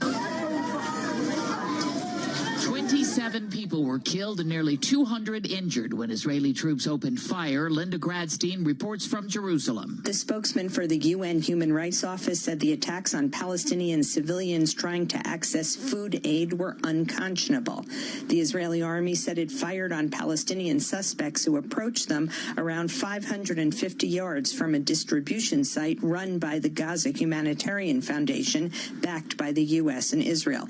Elon Musk has moved on from his White House role, but he's blasting President Trump's budget plan again, calling it outrageous and disgusting. At the White House, Press Secretary Caroline Leavitt. The president already knows where Elon Musk stood on this bill. It doesn't change the president's opinion. This is one big, beautiful bill, and he's sticking to it. Michael Wallace reports on the latest economic predictions about Trump's tariffs. The Organization for Economic Cooperation and Development, or OECD, predicts GDP growth will slow to 1.6% this year, a big drop from 2.8% last year. The report doesn't mention President Trump by name, but cites the new tariffs as a major reason for the slowdown. The OECD says retailers will pass the costs of the tariffs to consumers, causing inflation to spike again later this year. The group also warns global economic growth will slow. Michael Wallace, CBS News. Education Secretary Linda McMahon was on Capitol Hill today defending a 15% reduction in funding for her department. We have spent $3 trillion since 1980 on education in our country when this department was set up, and our scores have continued to go down. We are not doing something right. Millions of Americans are under air quality alerts today. Some are being warned the air is hazardous in parts of the upper Midwest. Allison Keyes reports. You feel like something is in your throat. That's a man in Minnesota where the air quality is very unhealthy in places like Minneapolis due to smoke from those raging wildfires in Canada. Meteorologist Melissa Dye at the National Weather Service says people should take precautions. You can get a good fitting like N95 mask if you have to be outside. That's usually recommended. Millions from Chicago to Florida could see haze from the fires. Homeland Security Secretary Kristi Noem says ICE agents have taken into custody the family of the suspect in the Boulder, Colorado attack over the weekend. He's an Egyptian national. CBS News has learned the Trump administration is considering preventing asylum seekers from getting work permits in the United States. On Wall Street, another day of following the trade news. The Dow Jones Industrials up 233 points. This is CBS News.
A streak is over in women's college softball. CBS's Steve Kathan has details. Oklahoma was gunning for 5 straight College World Series titles, but it wasn't to be. Davis to the plate! Save!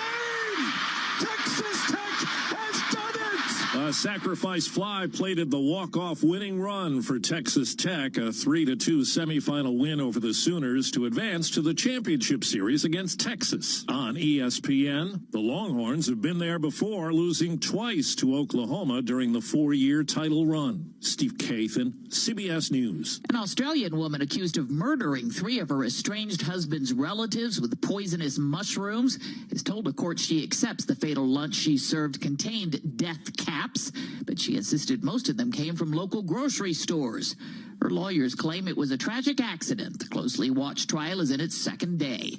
I'm Cammie McCormick, CBS News. This is Bloomberg Business Week Daily, reporting from the magazine that helps global leaders stay ahead, with insight on the people, companies, and trends shaping today's complex economy. Plus, global business, finance, and tech news as it happens. Bloomberg Business Week Daily with Carol Masser and Tim Stenovec. Live on Bloomberg Radio, television, YouTube, and Bloomberg Originals. All right, everybody, we are just about 55 minutes away from the closing bell on this Tuesday. Carol Masser, along with Tim Stanovic, live in our Bloomberg Interactive Broker Studio. Yep, we've got a rally underway. Yeah, taking a look at the S&P 500, and we'll hear more from Charlie in just a second. Up 0.6%, the NASDAQ Composite up 0.9, the Dow up 0.5%. Hey, I got questions, and he's got answers. My questions are about the economy, the consumer, the jobs market. Mike McKee is going to stop by in just a minute and give us the answers. All right, looking forward to that. Also, breaking this afternoon, President Trump is set to attend the upcoming NATO summit. That's later this week in Brussels. Nick Wadhams joins us on all things defense and national security, including, yes, Sunday's drone strike by Ukraine. So we'll get into that a little bit later on this hour. Also, Americans love to return stuff almost as much as they love to buy stuff. It drives my husband crazy. He's like, are you really going to return that stuff? You better return it, or else you're going to get charged. The thing is, it can get pretty pricey for companies. I bet. We're going to talk to the co-founder and CEO of Return Pro, not just on how he is able to help companies save money doing this, but on the consumer patterns that are happening right now when it comes to shopping. All right, interesting. Looking forward to Are we still what he has buying and to say. returning stuff? Yeah. That's the question I have. Yes, indeed, except for that recent purchase that I missed the 30-day window. All right, let's get to a check on the trade, folks. Let's toss things over to Charlie Pellet with some news in the sports world. Indeed, big news with the New York Knicks. They have fired coach Tom Thibodeau just days after their first trip to the Eastern Conference Finals in 25 years. The Knicks were eliminated by the Pacers with a loss in Game 6 on Saturday night. Big news out of Texas. The state has removed BlackRock from the state's fossil fuel boycott list. Texas has ended a 3-year standoff with BlackRock over ESG policies. Right now, BlackRock shares are advancing by 0.35%. Traders driving stocks higher today after data this morning showed the labor market is holding up despite concerns about President Trump's tariff war. We'll have a whole lot more on the economy with our Michael McKee coming up in just a moment. Right now, the S&P 500 index is advancing by 35 points, up 0.6%. The Dow up 0.5. NASDAQ right now up 0.9%. 10-year 4.45%. Spot gold down 0.8%, 33.55 the ounce. And West Texas Intermediate crude up 1.5%, 63.49 a barrel. We've got the jobs report coming up Friday. Katie Kaminsky is chief research strategist at Alpha Simplex, and she was a guest right here on Bloomberg Business Week Daily. For now, actually, I've been very surprised. We haven't seen a lot of evidence of things deteriorating as much as we would have thought. So I think that's why the market is kind of calming down a little bit and has been very positive, moving towards more positive sentiment, because it just doesn't seem that the data has shown our concerns. Katie Kaminsky of Alpha Simplex, interviewed right here on Bloomberg Business Week Daily. Again, repeating our top stories at this hour. Texas has removed BlackRock from the state's fossil fuel boycott list, and the Knicks have fired coach Tom Thibodeau just days after their first trip to the Eastern Conference Finals in 25 years. I'm Charlie Pellet. That is a Bloomberg Business Flash. Hey, thanks so much for that update, Charlie Pellet. How really you do doing? appreciate it. How you doing? I'm doing well. How are you doing? I'm doing okay. Okay, I think we're doing all right. Yeah. When it comes to the U.S. labor market. Feels that way. Yeah. At least that's how investors are reading into it. The data today, U.S. job openings unexpectedly rose in April in a fairly broad advance, and hiring picked up. It indicated demand for workers remains healthy despite heightened economic uncertainty. So I've got questions. I bet you do. He's got answers. Michael Yes. McKee is our Bloomberg TV and radio international economics correspondent. He joins us here in the Bloomberg Interactive Brokers studio. When the numbers crossed this morning, Carol and I were both like, wait, this is good? This is bad? This is bad? This is good? And I turned around and I said, Mike McKee, is this good? And you said it's mildly good. Mildly good. Mildly good is, I think, how you put it. You know, if you lose your job coming up, there may be That's bad. That's bad, but there may be a few more jobs that you could possibly get. That's good. There's always been questions about whether this number is particularly accurate or whether companies post extra job openings. Whoa. Okay, so that's You know, when was it, Mike? 2020 or 2020? Was it 2021 when the number was so high? And it's 2021, 2022 coming out of the pandemic. Okay, so I used to talk about it on air, and I would get some pretty warranted feedback that people would say, there's a lot of nuance to this number because a job opening in Idaho is not going to help me here in New York, for example, or an opening in Texas is not going to help me in Michigan. I might, Yeah, but we're talking raw numbers here. Yeah, we're not talking individual sectors, certain areas of employment, and also different parts of the country. This is just a raw number. They do break down the numbers by category, job category, and I think they also break down the numbers by region.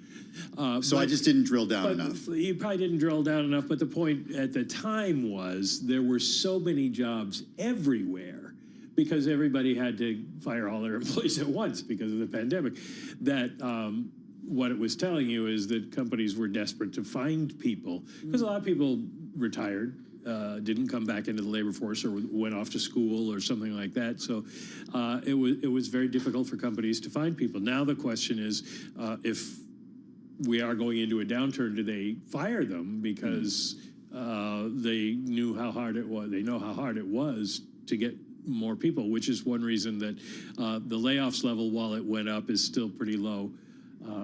And it works on both sides because the quits rate is low too. People don't have confidence in finding a new job. But let me just stop and say that while this was an important indicator for a while, it's not all that important. Janet Yellen former Fed chair, was really into this one. Yeah, wasn't they she? were into this because of what was going on and what it was telling us about the labor market at the time. But right now, nobody's firing, nobody's hiring.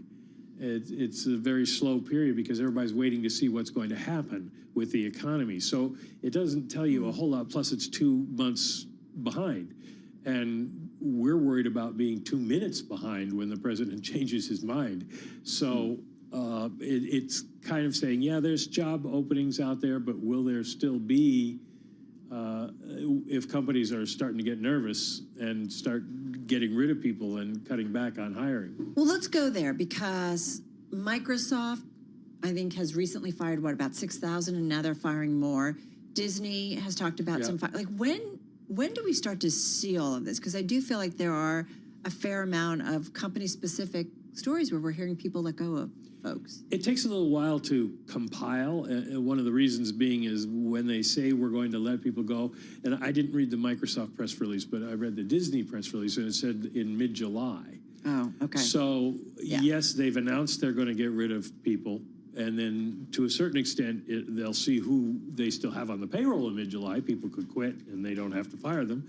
And so it takes a while to show up in all of the data, which is why I wouldn't expect it to be something that comes along very quickly in the jobless claims numbers. But when it starts to happen, if there is a downturn, then it accelerates relatively quickly. 228,000 employees is what Microsoft had as of June 30th, 2024. So that was a year ago. And then Walt Disney Company, about 180,000. That was as of the end of September of last year. So certainly you hear thousands of people, and yes, that's a lot. And certainly every job and every individual that has a huge effect on their lives. But we're also talking pretty big companies and large number of employees. In some of these cases. This happens all the time. Companies are always restructuring and getting rid of an entire division, and then they hire a bunch of people in a different division, some new thing that they're going to do. So it's hard to tell that I haven't seen any evidence that we're in the firing, get rid of people because there's a recession coming mode yet. So, okay, and I'm thinking about this in a couple different ways, but I am thinking about, first of all, do you want to talk about Torsten's Lock? Is that where you want to go, or where do you want to go? You can go to Torsten. I was going to go to the commentary we heard from Dollar General today. Oh, okay. Well, one thing. Yeah, go ahead. Actually, what I want to ask you is, I know there's a lot of things TBD, Mike, but it feels like things are starting to brew where the second half could be really tricky, especially if we do see a slowdown, the impact of tariffs start to be felt, companies start to say, okay, I'm done with labor hoarding because I've got to cut because I now know what the rules are, or at least for the moment. Like, I just wonder, are we starting to set up for what could be a really tricky second half? Well, that's kind of behind all the forecasts that we had earlier for a recession when the tariffs seemed worse, we don't know whether they're going to go back to those levels or not. And it's behind why people think we're going to have a slowdown is because there are a lot of things that are going to weigh on the economy coming up. We just don't have the magnitude yet. Okay. And so what's happening is companies are saying, I'm going to sit here till I have a better idea. But I was talking to Raphael Bostic the other day, the Atlanta Fed president, and he noted the thing that worries him is that we don't find out that Trump keeps putting stuff off and putting stuff off. But then companies at some point have to make a decision.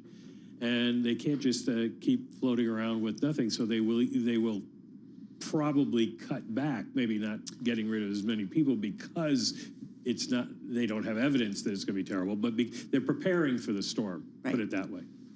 I've heard uncertainty is something that companies and investors don't like. Well, I think about, Just throwing it out there. But the volatility of the policies, policy making, when it comes to decision makers and whether it's deploying capital or hiring, like it impacts them. It does. And, I want to get to these comments from the CEO of Dollar General, who made some comments earlier today. He said our core customer remains financially constrained, Mike. He also said that middle and high-income consumers are trading down. It's a sign that even wealthy shoppers are looking for deals amid weakening sentiment. And the company also did a survey that said close to 25% of its customers have less income than last year. What does that tell you? It does tell you that people are starting to run out of the money to make the discretionary purchases that they were making. We saw this a little bit in some of the larger retailers' earnings reports, like the Walmarts, et cetera. They said people are starting to trade down into those stores who make more money. People are obviously concerned. They worry about inflation going back up again. There's been a lot of news about the possibility of recession and the damage that tariffs are going to do. So people are, at this point, starting to take precautionary measures, but just starting. We're not seeing a major cutback yet in spending, but that could be coming. And so July and August, the sleepy summer months, could actually be much more interesting. Yeah, I always think about August. Like we always get some kind of something news where like the market sells off. We certainly the massive sell-off. You're on vacation for a couple weeks. And like things just come on. Stocks get a little choppy. A little choppy. Yeah. Listen.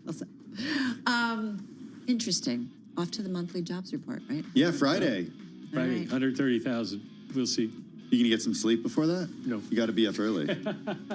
Was it Torsten? Was he the one who was saying 64,000? Yeah, his concern was quarterly. Oh, quarterly. Yeah. Okay. All right. Well, we'll be breaking it down. Mike will be too. Mike, thank you, as always, sticking around for us here on Bloomberg Business Week Daily. Bloomberg TV and Radio International Economics and Policy Correspondent Michael McKee.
It's 3:21 on Wall Street. We do check markets all day long here at Bloomberg. We got 39 minutes to go ahead of the closing bell. Stocks higher, and this Bloomberg Business Flash is brought to you by ShipStation. Calm the chaos with the shipping software that delivers. Use code Bloomberg for a free trial at ShipStation.com. That's ShipStation.com with the code Bloomberg.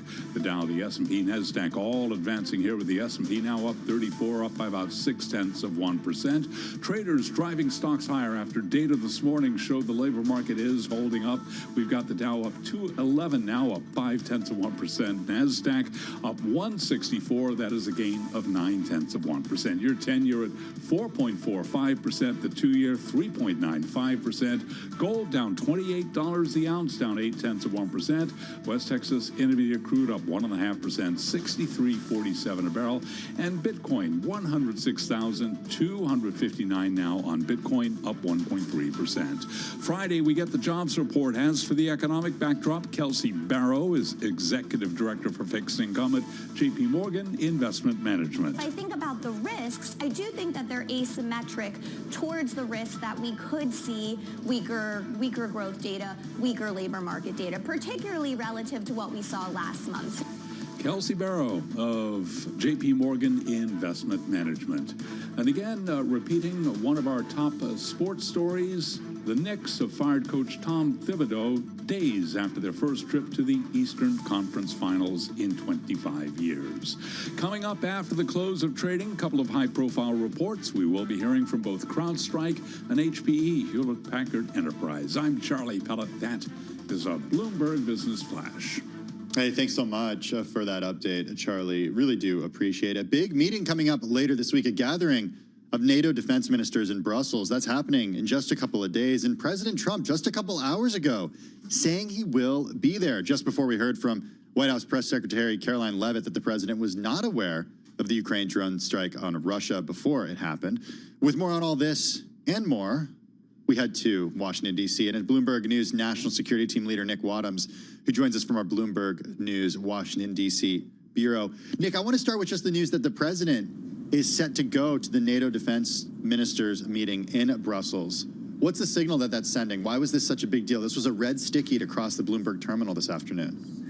Well, he's going to the NATO Leaders Summit later in June. There's a NATO Defense Ministers Summit later this week that he won't be going to. But regardless, the point stands. It's a very big deal because the tension between the Trump administration and NATO. Trump has put so much pressure on the alliance. In his first term, there was a lot of talk about would he or won't he leave the alliance, pull the United States out. But you know they've patched things up since then. The new NATO Secretary General is on pretty good terms with Trump, and so it's a signal here that Trump is not going to turn away from the alliance. He's not going to turn away from these international gatherings where he's sort of been at odds with some other leaders, and in some ways may see this in two ways. One is a way to push the alliance's members to spend more on defense, but also to work with them. You know, there's a lot of concern about European security and the relationship with the United States. So a positive sign that the president is willing to play ball with an alliance he's been skeptical of in the past. Wait, so is this, you know, President Trump talking tough, pushing back, and then all of a sudden kind of backtracking? Dare I say taco? Should I say it? Should I say it? Should I not? I was trying not to say it. Taco trade for NATO. I'm going to be serious for a second. I know. I dropped my son off at school, walking to the subway, guy crossing the street, wearing a shirt already says, taco, Trump always chickens out. All right, they already have shirts for this in Brooklyn. You know how that Nick? works. I mean, but is that what's going on, Nick? Let's say it does fit with a broader pattern we've seen from the administration. I mean, listen, the officials in the administration have said that a lot of the hullabaloo, a lot of the speculation that Trump would leave NATO was always overblown, that he never intended to leave it, and that he used that as essentially a forcing mechanism. And you can make the argument, you know, they have steadily increased defense spending. The administration is now saying they want NATO countries to spend 5% of GDP on defense, which is a target that many are not going to reach or have not committed to reach for a very long time. But, you know, it wasn't that long ago that we were talking about 2%. And, you know, there has been a real steady growth in the number of countries doing that. You can ascribe that to various different reasons, including the Ukraine war, but certainly Trump is going to take credit for that, and the trend lines are pointing in his direction. So why has it that Europe has struggled with sufficient or insufficient air defense cover? Is it just because they haven't spent? Or, like, help me understand kind of where they've been in terms of protecting the continent. Well, I mean, in a lot of ways, for major defense, they've relied on the United States. It's a relatively new technology. It's expensive. You have to deploy a lot of launchers and systems, far more than you might anticipate you would need. And also, the threat is relatively recent, or has only gotten urgent relatively recently with Russia's attack on Ukraine. You know, there is fear, if you play out the doomsday scenario, unlikely as it may seem right now, that Russia takes over Ukraine, pushes to the border with Poland, and then potentially has aspirations, as some people fear, beyond that into Poland or back into the Baltic states, that's a situation where you would need very, very robust air defenses. Problem there, of course, is production. It's very difficult to produce these systems fast enough, and they're also extremely expensive. You know, many, many hundreds of millions of dollars to produce. And European countries, you know, the real A-plus air defense systems are made in the United States, and again, the production lag there is years at best. Does it also, is it safe to say, Nick, it kind of goes back to post-World War II and kind of the, you know, agreement of the U.S. kind of helping Europe rebuild and being there and supportive? It also gave the U.S. incredible access to those markets. I think we've talked about this with you before, but I keep thinking about historically kind of this relationship and what it's meant. Yes, I mean, you know, historically the trade-off has always been, listen, the United States will be sort of your protector. That has applied much more for places like Japan than it has for Europe, but there has been this implicit agreement. You know, the United States will be your security backstop in exchange for this very, very robust alliance, for the United States having great influence and sway, and also cementing those partnerships, you know, with great access and control over the security system. You get, there are a lot of benefits to the United States from that. Now European leaders are saying, you know, with tensions getting higher, with the strain with the Trump administration, it's time for Europe to really double down on its own defense and maybe separate itself from the United States. So you're sort of seeing a little bit of that happening as well. This is really a thing where they're saying, okay, listen, we have to be responsible for our own defense and not rely so much on the United States. Hey, Nick, speaking of tensions, we did hear from, after we got the headline that we crossed on the Bloomberg about President Trump going to the NATO Leaders Summit, then we heard from White House Press Secretary Caroline Leavitt, who said the president was not aware of the Ukraine drone attack on Russia before it happened. Is all of this too apart for the president to go across and say, hey guys, I need to know? Like, I'm trying to put the pictures together, or the, you know, for him to say, why didn't we know? And are NATO leaders going to be like, well, you've been kind of backing off? Like, I just wonder how this kind of plays out.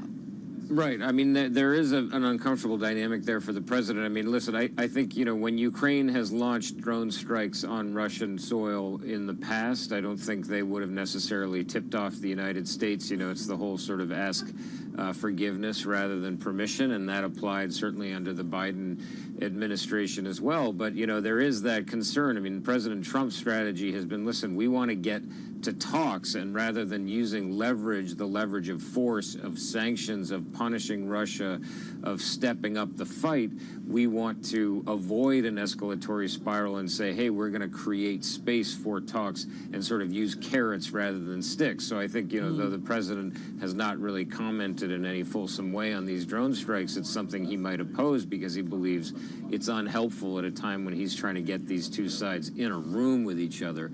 But in terms of some expectation that the U.S. would get a detailed readout from Ukraine, I mean, especially with the U.S., you know, the president not being willing to re-up that supplemental to infuse more and more weapons to Ukraine, they feel they strategically don't necessarily need permission from the U.S. to do a strike. What about European allies getting a readout ahead of that, or having a tip that is going to happen? Is that something that would likely happen? Not necessarily either. I mean, I think for one thing, they're really worried about leaks and the possibility that it would get out. But again, I think it's that sort of situation where you say you'd rather get forgiveness than permission. They basically don't want anyone to tell them no. And obviously the concern for NATO countries is, listen, if Ukraine escalates this well beyond its eastern front and into Russian territory, Russia may see that as an escalatory action that then would require retaliatory action that might push the conflict into Europe proper outside of Ukraine. And that's what they're really worried about. Hey, Nick, just before we let you go, Carol and I were talking about this. She was out yesterday, but she was still paying a lot of attention to what was happening. Well, I was kind of upset. I know. On Sunday, too, I had a lot of friends sending me the videos from the drone strikes that were released by the government of Ukraine. Yeah. Yeah, you're pretty obsessed with it. I'm wondering what it tells us, Nick, about the technology that's being used right now. A lot has been written about... right? Yeah, a lot has been written about what Ukraine has been able to do with sort of rudimentary drones, but I don't know if those were used in the case such as this. We don't have all the details, but what is starting to emerge? Well, I mean, one of the most fascinating things about this is some of these drone strikes were deep, thousands of kilometers inside Russian territory, and it would not have been a case where the drones would have been able to fly from Ukraine. In many cases, the indications we have so far are that the drones were launched from within Russia. So you had a network potentially of covert operatives, of agents essentially setting up and then launching these drones from within Russia, so infiltrating Russian territory to be able to launch these drones. So I think what you're seeing is a willingness to raise the threshold and launch even bolder strikes. But in terms of the technological advances, it's not necessarily that the technology is so great, but that it's so cheap and plentiful and has been able to have such a devastating effect with the limited resources that Ukraine has. And that's really what's so fascinating about this. You're not seeing some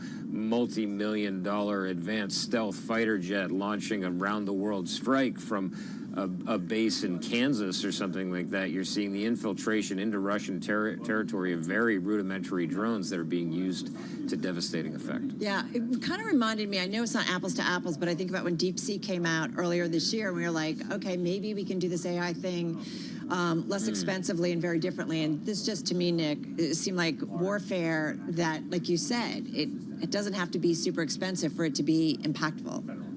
Right, and that's a big tension point, frankly, in the United States, because there are a lot of defense companies that have made a lot of money developing and producing the most advanced fighter systems. I mean, the F-35, all in all, is going to, in the end, cost about $2 trillion for that program, from development through production to sustainment. Huge cost overruns. I mean, a software update for the F-35 costs many, many hundreds of millions of dollars. And the defense primes, in a lot of ways, really feast on these big contracts. So then if you're a little country like Ukraine producing these drones for hundreds of dollars a pop, I mean, that sends an earthquake through a lot of the big defense primes. Yeah, talk about disruption, perhaps, right, in the defense industry. Yeah. Nick Wadhams, the best. Thank you, always, always. National Security Team Leader at Bloomberg News, joining us from the Bloomberg News Bureau in Washington, D.C. Folks, we're counting you down to the close. 26 minutes to go. One of our favorite guests. Yeah, Eric Clark is coming up next on Bloomberg Business Week Daily.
It's 3:40 on Wall Street. We do check markets all day long here at Bloomberg. We have got the Dow, the S&P, and NASDAQ. They're all holding on to gains ahead of the closing bell. But right now, let's head over to the first word breaking news desk for today's afternoon call.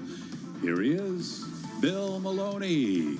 And good afternoon, Charlie. That's right. U.S. stocks are the bid, overcoming a slow start with the Dow currently up 239 points. S&Ps are higher by 37 and NASDAQ gains by 0.9%. The U.S. 10-year yield is at 4.46. Gold is in the red. Oil is in the green. And Bitcoin, that's higher by 1.4%. Leaders to the upside in the Dow, NVIDIA and Chevron, while UNH and Coca-Cola led to the downside. And among the main 11 SP sectors, leaders were tech and energy. Telecom was under pressure. In the tech space, Broadcom traded to an all-time high. And regarding IPOs, the Circle IPO is said to be more than 20 times oversubscribed. In other news, Elon Musk called the U.S. spending bill massive, outrageous, and pork-filled. And wrapping things up, CrowdStrike and HPE report after the bell. Live from the first breaking news desk, I'm Bill Maloney. Charlie? Okay, we thank you very much, Bill Maloney. And to hear live breaking news over your Bloomberg, type Squawk, SQUA, on your Bloomberg terminal. I'm Charlie Pellet. That is a Bloomberg Business Flash. I'm driving in my car. How about you let me drive? Oh, no. This is not a toy. Who's gonna drive you home? Honey, please, I'll do the driving. Drive on. Excuse me, I want to drive. It's the question that drives us. This is the drive to the close. The funky music will drive us till the dawn. On Bloomberg Radio. All right, TikTok, everybody. We've got about 18 minutes to go until we wrap up the trade on this Tuesday. Carol Master, Tim Stanovic, live in our Bloomberg Interactive Brokers studio here. Charlie and Bill just breaking down the numbers, and we're holding on to most of the day's gains here. Do you know where we're going to be in a week? Cisco. Do you know where it is? San Diego. Do you know where Eric Clark is? San Diego. Okay. There was a method to my madness, Carol. So glad I like. Yeah, we got there together. We got there. We got there together. Is this a test? It's not a test. We're going to test Eric Clark, though. He's Chief Investment Officer at the RIA AccuVest Global Advisors. They've got approximately $1 billion in assets under management. We love checking in with Eric because he covers all the companies that we love to talk about here on Bloomberg Business Week in the Rational Dynamic Brands Fund. Yep. That fund, by the way, is up more than 15% on average annually over the past 3 years, putting it in the 91st percentile, according to Bloomberg data, against its peers. Year to date, the fund is down slightly, and it's lagging its peers. Good to have you back with us, Eric. So talk to us about this environment and your fund. Like we say, it's a bunch of household names. Are you disappointed by the performance, or how do you explain it, or is it just kind of par for the course considering the year? Yeah, nice to talk to you guys again. Listen, we had a really strong January, up, 7% or so, and then we had all of the tariff stuff, and the markets took the elevator down. And so, being back to flat when you have a big drawdown because of the tariff situation feels pretty good. And now we can maybe reset things. Hopefully we can get through the summer without too much chop towards we get the end of these tariffs. But, consumers are trying to figure it out just like businesses are trying to figure out the rules of the road. But there's clearly a value seekers mentality out there in consumer land. And with inflation staying high for longer, I don't buy any of the media tweet, the White House tweets about inflation not being present. It's everywhere. Go out to eat, go on vacation. It's pretty much everywhere at the grocery store. So value seekers are going to be everywhere, and some companies deliver on that, and some brands struggle with that. And so, we feel pretty good about the portfolio that we have now. It has a lot of, kind of predictable growers like Netflix and Spotify and Amazon, but we have some good defense too for some of the potential rocky stuff that might happen here in the next couple of months with tariffs. The stock market, if you look at the indexes, you said they took the elevator down, which they certainly did, but they seem to have taken the escalator up. I mean, we're up 20% since those lows on April 8th. Yes, we're still down close to 3% from those all-time highs back in February, but we've pretty much recovered everything before April 2nd. Yeah, I mean, so much money left the U.S. I mean, international is still, kicking the U.S.'s butt pretty handily. But when so much money moves out of the U.S. and out of tech and growth all at once, and then you get this tariff reprisal from, what was it, April 9th or something, when the NASDAQ was up 12%, and then you get a lot of money moving back. So technology obviously has been the place, higher beta names have been the place to be on this rally. But I suspect people are going to look for some exit doors as we near these, the decision on tariffs. And who knows, if we get a decision and we kick the can down the road again, and those tariff things happen, the tariffs get cut for the next couple of months, then maybe the markets rally again. But in the July earnings is where we're going to really start to see the effects of some of that uncertainty and some of the tariffs. And let's see how inventory levels are for different brands.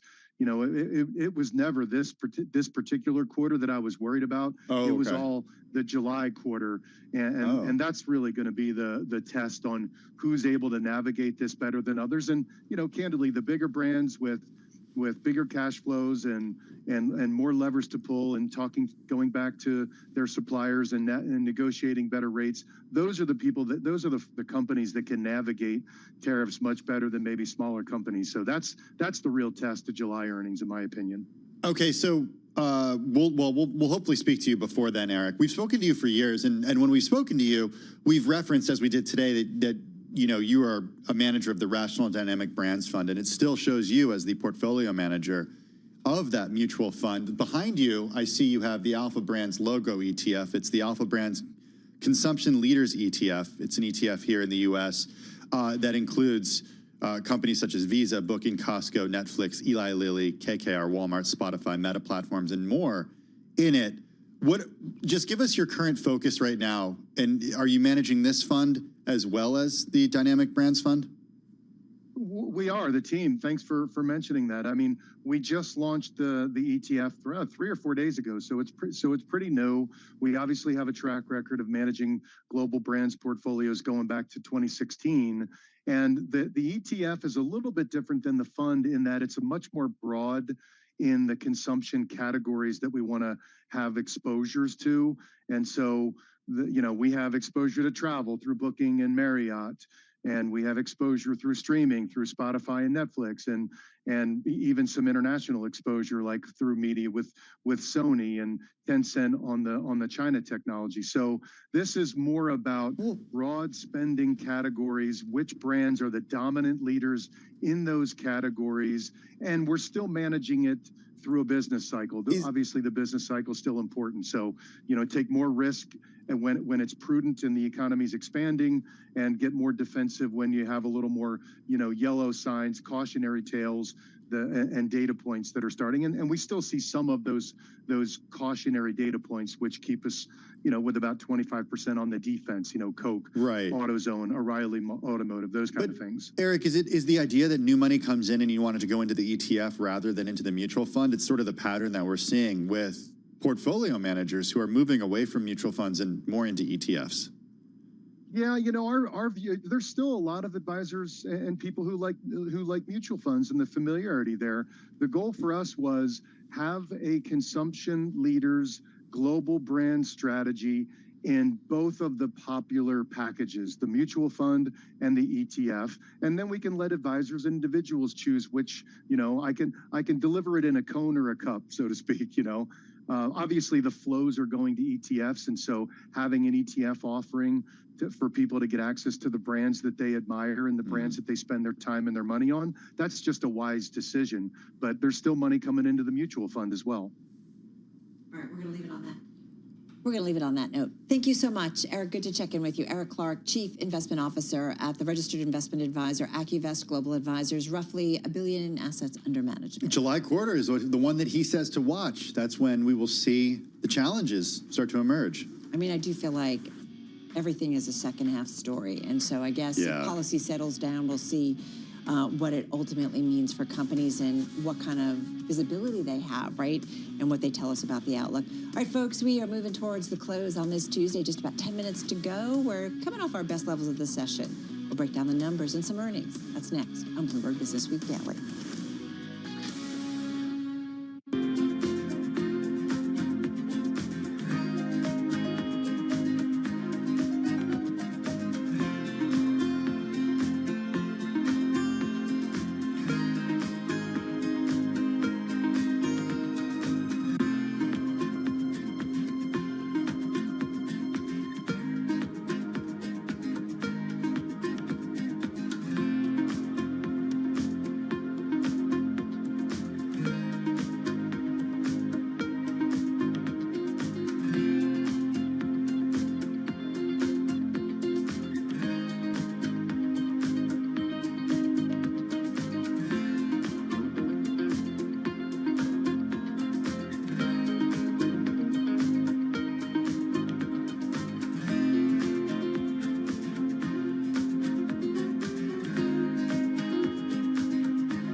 This is Bloomberg Business Week Daily with Carol Massar and Tim Stenovec on Bloomberg Radio.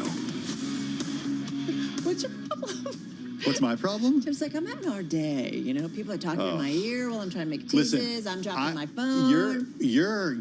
I'm not. Okay.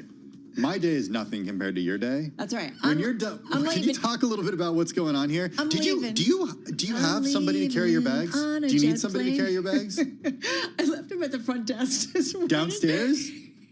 You know why? That's for security purposes. They don't want bags that big coming into the building. Ms. Mazur, I don't think that should go upstairs. We have to scan that. Listen, there's a select few people. They're actually really lovely and helpful, and they're like, you can just leave it down here. And I was like, gladly. There's a select few people at Bloomberg headquarters who've traveled with Carol Massar. They include me. They also include Michael McKee. Jason Kelly. Yeah. And they know that some people, like a Paul Sweeney, for example, he'll go to Ireland for a week and he'll just bring a carry-on. How the heck does he do that? Hey, a girl's got to have shoe choices. Paul Sweeney did a lot. A girl's got to have her stuff. I guess the point is you make the choices while you're packing. You know, it's funny, and my husband and daughter are like completely the opposite. Really? I mean, man, they could just like Aggie comes back from overseas and she's just got a little carry-on. Or she goes overseas and she has a little carry-on. Like, it's unbelievable. And John, you and I do a day trip to DC, and I have done I'm like, Carol, can you bring that on the train? Is that allowed? That's so big. Where are they going to put that? You know, it's funny. I don't know if we're going to get through the tunnels with that. I'm actually going through some soul searching and wanting to lighten my load. The Marie Kondo sort of I guess you could call it that. Is that? Yeah, it's Marie Kondo. Yeah. Does it give you? Does it spark joy? When I'm hauling this stuff around, do you know we talked about this, the last place I was for work in Arizona, and the guys were so cool, and they're like, yeah, no, we got that. I'm like, no, I get it. Like, I hate to have anybody else do it. And they actually, after they checked it, they all playing a guessing game of how heavy it was. And just so you guys know, the typical weight limit of a bag for a U.S. carrier is 50 pounds. Not if you fly business. If you fly business class, you can actually check 3. You can check 3 bags. I am not up to what 3. weight? I don't know. They kind of let you go. Okay. I'm always so please don't pick it up. I'll pick it up, and I'm like, oof. Yeah. Hey, that's not what we're here to talk about. But all I'm saying is, Carol's going on the road. Carol's going on the road. I brought it up because Carol's going on the road for more than a week. She's got 3 different cities that she's going to. And I also said to Tim, dudes can carry 2 suits, a couple of shirts, and everybody's like, you look great. You look great every day. And then it's like, for women, it's like, didn't you wear that yesterday? Didn't you wear that 2 days ago? It's a little bit of a tougher, heavier. I will say, shout out to the person online who keeps getting in touch with me and telling me I'm not wearing my different clothes, and I'm only wearing dark clothes. Yeah, there is somebody out there. Don't you diss on Tim's stuff. It's fine. Oh, no, it's fine. It's fine. I'll just, Although I'm getting a little lazy and I throw my black jacket over everything here, so I kind of look like I'm wearing the same thing. Hey, I want to get to one story that is on my radar. It's about BlackRock escaping I will lead. a Texas oil boycott blacklist after this retreat from ESG. BlackRock was removed from Texas's blacklist of companies that boycott fossil fuels. It ends a 3-year standoff over the environmental policies of the world's largest asset manager. Okay, here's why you care. When you want to see where funds flowing, right, that's what we care about, capital flows. This move means that pension funds and other state-run investment accounts, which manage more than $300 billion worth of assets, will be allowed to purchase BlackRock shares, invest in its exchange-traded funds, and hire the firm for advice and risk management. Inclusion on the list results in some Texas entities pulling billions of dollars of assets from the firm. So who gets to manage the money? And it also kind of met where things end up ultimately going. I feel like the ESG trade, the politically correct, the environmentally concerned trade, you are seeing pretty massive pushbacks. Yeah, you are. The state's comptroller said that BlackRock had rolled back many of its green-focused initiatives. Yeah, no doubt about it. All right, folks, great story. Check it out on the Bloomberg and, of course, at Bloomberg.com. We are heading into the last few minutes of trading. Some earnings coming your way as well. We're just rolling all over our best levels of the session. Do not go anywhere. The closing bell starts right now.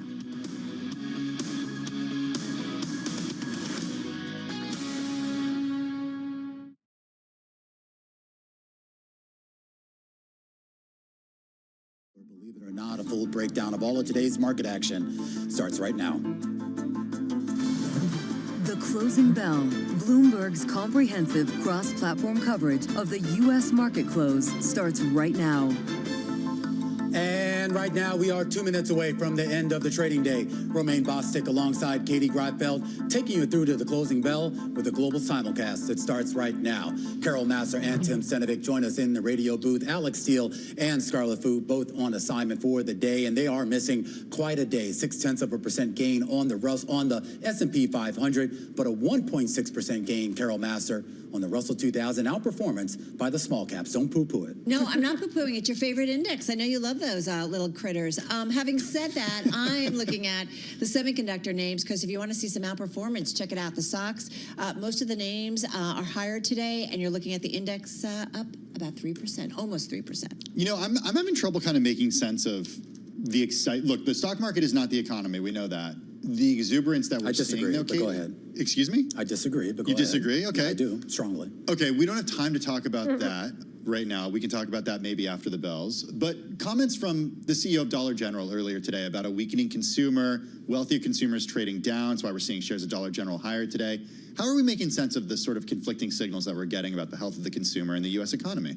It's interesting, right? I mean, we've had this conversation with Anthony Chukumba earlier that if you were looking for reasons to get worried about the economy, the fact that you do have the CEO saying that higher income consumers are coming to Dollar General, you could build a case to get a little bit bearish about the state of where we stand right now, Romaine. All right, well, I'm going to focus on one of the positives, and that is the outperformance that we're seeing in the small caps, and that is because of some of those names like those dollar stores. Signet Jewelers up about 13%, leading the charge in the Russell 2000. Fluor, Bloom Energy, Garden, and Credo also in the mix as well. So you're getting a bit of a broadening, at least for one day. And of course, you know, as a hat tip to Carol Massar, we've been here before, and we know this can reverse in a big way over time.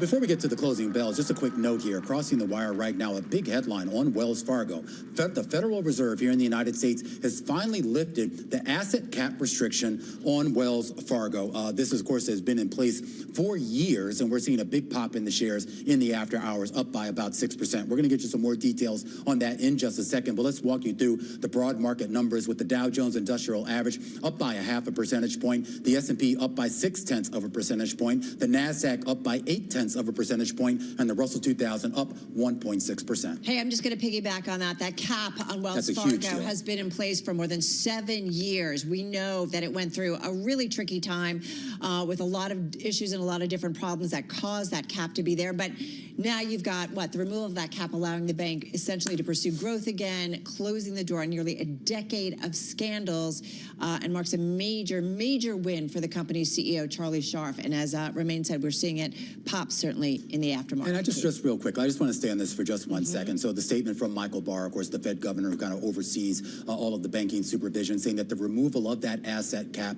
does represent, quote, successful remediation to the required standard based on focused management leadership, strong board oversight, and strict supervision holding the firm accountable. Of course, we've talked a lot with the CFO on this program. Every earnings season, we ask about this asset cap. This has been a huge constraint on the company's ability to grow, and of course, that means a constraint on the shares. That constraint, at least for right now, has been lifted. Yeah, and you can see it with investors, right? Moving into it in a big way in the aftermarket. Right now, up about roughly 4% here, Katie. Yeah, we'll continue to follow that story. Of course, like you said, Wells Fargo shares popping after market. But let's take a look at what did well today, because there's a lot to talk about here. If you take a look at the sector level, broadly an update, breadth was pretty good relative to yesterday, and you can see that it was tech that was in the lead here when it comes to what was gaining, what was losing when it comes to sectors. You also had energy higher as well. If you take a look at what didn't do too well, you could find something to peck at when it comes to communication services.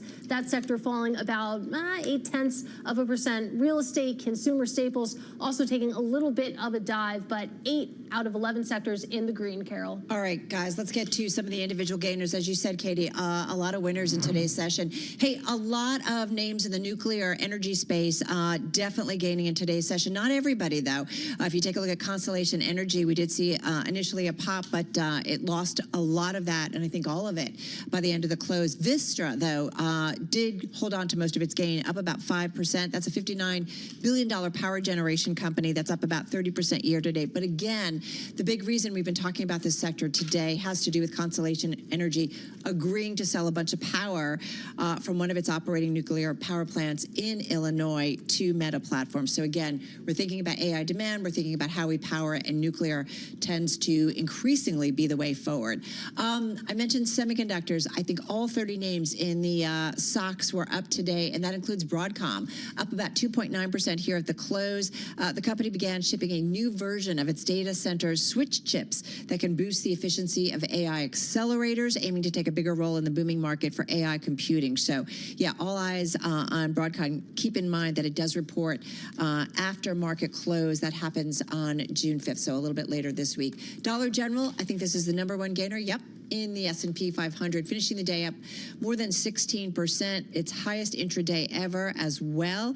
I should point out, we talked about this earlier, the company reported first quarter profit and sales that topped expectations, and management also boosted its comparable sales forecast for the full year, as well as the low end of its EPS target. And Tim, of course, gave some more color into Dollar General about kind of richer consumers, wealthier consumers, maybe trading down in this environment. So we wonder what that all means. Have you ever been in a Dollar General, Carol? I've been in some kind of dollar store at some point. Right. What are you saying? Nothing. Have you ever been in? Of course not. You know I'm a snob. I know. Wow. No, I can I'm gonna move on. I'm gonna move you guys on. How's that? I want to start with Kenvue. It was the worst performer in the S&P 500 on a percentage basis, down 6.2% today, falling the most intraday in more than a year. It comes after the company's CEO warned that seasonal demand is behind last year and behind Kenvue's own expectations. Here's what he said, quote, "It's not a great year so far for allergy, and the sun category is more or less the same." He said a longer winter season pushed spring later into the second quarter. It caused allergy products to see a later start to the season. He also said we definitely see that the consumer continues to be under pressure regardless of the geography for slightly different reasons. Got to interrupt you, Tim. Sorry. Hewlett-Packard Enterprise is reporting earnings right now for their fiscal second quarter. The company says revenue coming in at about $7.63 billion. The street was looking for $7.46, so that is a beat on the top line. On the bottom line, adjusted EPS at 38 cents a share. The street was looking for 33 cents. That's also a beat. Here's your guidance. I'm going to start with the quarter. For the quarter, the third quarter, which is the quarter we're in right now, $8.2 to $8.5 billion is the range they're giving. The low end of that range is above the average of street estimates. On the bottom line for the quarter, 40 cents to 45 cents. The street on average was looking for 42 cents, and the company says that for the full year, it still sees free cash flow of about $1 billion. The street looking for $1.4 billion. So it looks like a beat on the top and the bottom line, and the guidance on both the top and the bottom line just around what the street was looking for. All right, guys, let's get to CrowdStrike. Man, this stock has been on a tear this year, up about 40% or so. The company out in terms of first quarter revenue matching estimates, but let's get to actually the outlook, because the company sees second quarter adjusted EPS from 82 to 84 cents a share. Street estimate is 82 cents a share. Also sees fiscal year adjusted EPS of $3.44 to $3.56 a share. Looks like it's upping at that estimate because it had seen $3.33 to $3.45. I'm looking at CrowdStrike, excuse me, though down about 6% here in the aftermarket. So it looks like some investor disappointment. I'm just looking through first quarter revenue. That was $1.1 billion, the estimate. That was smack in line in terms of what the street was expecting. And first quarter adjusted EPS 73, and that was a beat of about 7 cents a share. So maybe some concern potentially about the outlook in the range, but we'll see. I'm looking at shares of the enterprise software company Asana. They're shooting higher in the after hours, down from about 20% higher moments ago, up about 14% in the aftermarket. The company posted first quarter revenue that came in above the average analyst estimates at $187.3 million. First quarter adjusted at basic EPS coming in at 5 cents versus a loss per share of 6 cents. So obviously investors like to see that. Shares jumping in the after hours right now, higher by about 14%. I want to go back to CrowdStrike because you're seeing losses deepen in the post-market right now. CrowdStrike shares currently down almost 6% right now. And Carol, you had mentioned it that this stock has been on a tear. Expectations were certainly high with the stock up 43% year to date, but it's that outlook that didn't quite exceed expectations. Second quarter adjusted EPS, just to reiterate, seen at 82 cents to 84 cents. The estimate had been for 82 cents. So you think with the stakes that high, maybe a little bit of disappointment, and that's certainly what you're seeing in the shares right now, Carol. Right. You also do have CrowdStrike reporting a share buyback authorization of up to $1 billion, but that's not certainly getting investors excited. Again, the stock down 6.3% in the aftermarket. All right, folks, that's a wrap. Our cross-platform coverage, radio, TV, YouTube, Bloomberg Originals, Katie and Romaine continuing on TV. Tim and I are going to hit the road, so you guys are going to have surprise anchors tomorrow. Anyway, we will see you soon. All right. That's a wrap. We'll see you again, same time, same place tomorrow. This is Bloomberg Business Week Daily, reporting from the magazine that helps global leaders stay ahead, with insight on the people, companies, and trends shaping today's complex economy, plus global business, finance, and tech news as it happens. Bloomberg Business Week Daily with Carol Masser and Tim Stenivek, live on Bloomberg Radio, television, YouTube, and Bloomberg Originals. It's Bloomberg Business Week Daily. That is Carol Masser. I'm Tim Stenivek. One more time, it is worth noting how stocks closed today. S&P 500 up 0.6%. The NASDAQ Composite up 0.8%. The Dow up 0.5 percentage point. A story we've been talking about all day. Constellation Energy agreeing to sell power from an Illinois nuclear plant to Meta Platforms as AI sends power demand soaring. We saw a story about energy. We knew we had to bring her back.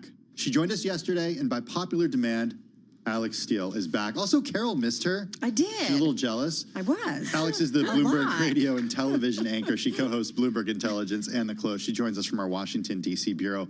Alex, we had a really interesting chat with Will Wade, who covers nuclear energy, at the top of our 2 p.m. hour.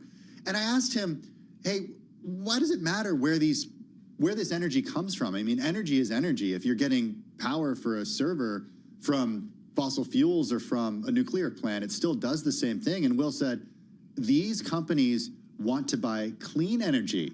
And I said, clean energy? We're now calling nuclear energy clean energy? That's such a far cry from what it was in the 1980s and 1990s when everybody was so concerned about, well, even 15 years ago in the wake of Fukushima, the concerns there. Things have changed a lot when companies are looking at their energy sources, no? Yeah, and, the fine line, like, technically, nuclear is clean. Like, it has no emissions. In terms of the risks, like you're talking about the Fukushima plant, that's a little bit different. But in terms of actually releasing emissions, nuclear doesn't really have that. But it has changed a lot. And, I was on a panel. I was leading a panel in Oklahoma City at the Harold Hamm Institute with the head of sustainability and energy for Meta, OpenAI, Anthropic, I should say, as well as NVIDIA. And I kind of asked what they were most jazzed about in terms of energy. Would they put anything on or off the table? No one seemed to want to touch coal with a 10-foot pole. But aside from that, it was like everything's on the table. They were super pumped about geothermal and nuclear as well. But the issue is you can't just build a nuclear plant tomorrow. Like, it's really, really expensive. Now, the Trump administration is trying to make that part easier. But what makes this so interesting is that it's just keeping the existing plant going and not turning it off. And that's what's so interesting about this particular deal. Alex, yes, you are so incredible in terms of the, energy markets and just thinking about power overall. And I guess I keep thinking about how are you thinking about kind of the way forward, especially we have a different administration, different priorities. He's certainly into, drilling more and kind of embracing the fossil fuel economy. But I mean, when you think about power generation and where it all comes from going forward, alternatives and I guess wherever nuclear fits into all of this, is there a lot more enthusiasm? Is that enthusiasm still there or is it waning? I'm just trying to get the big picture here.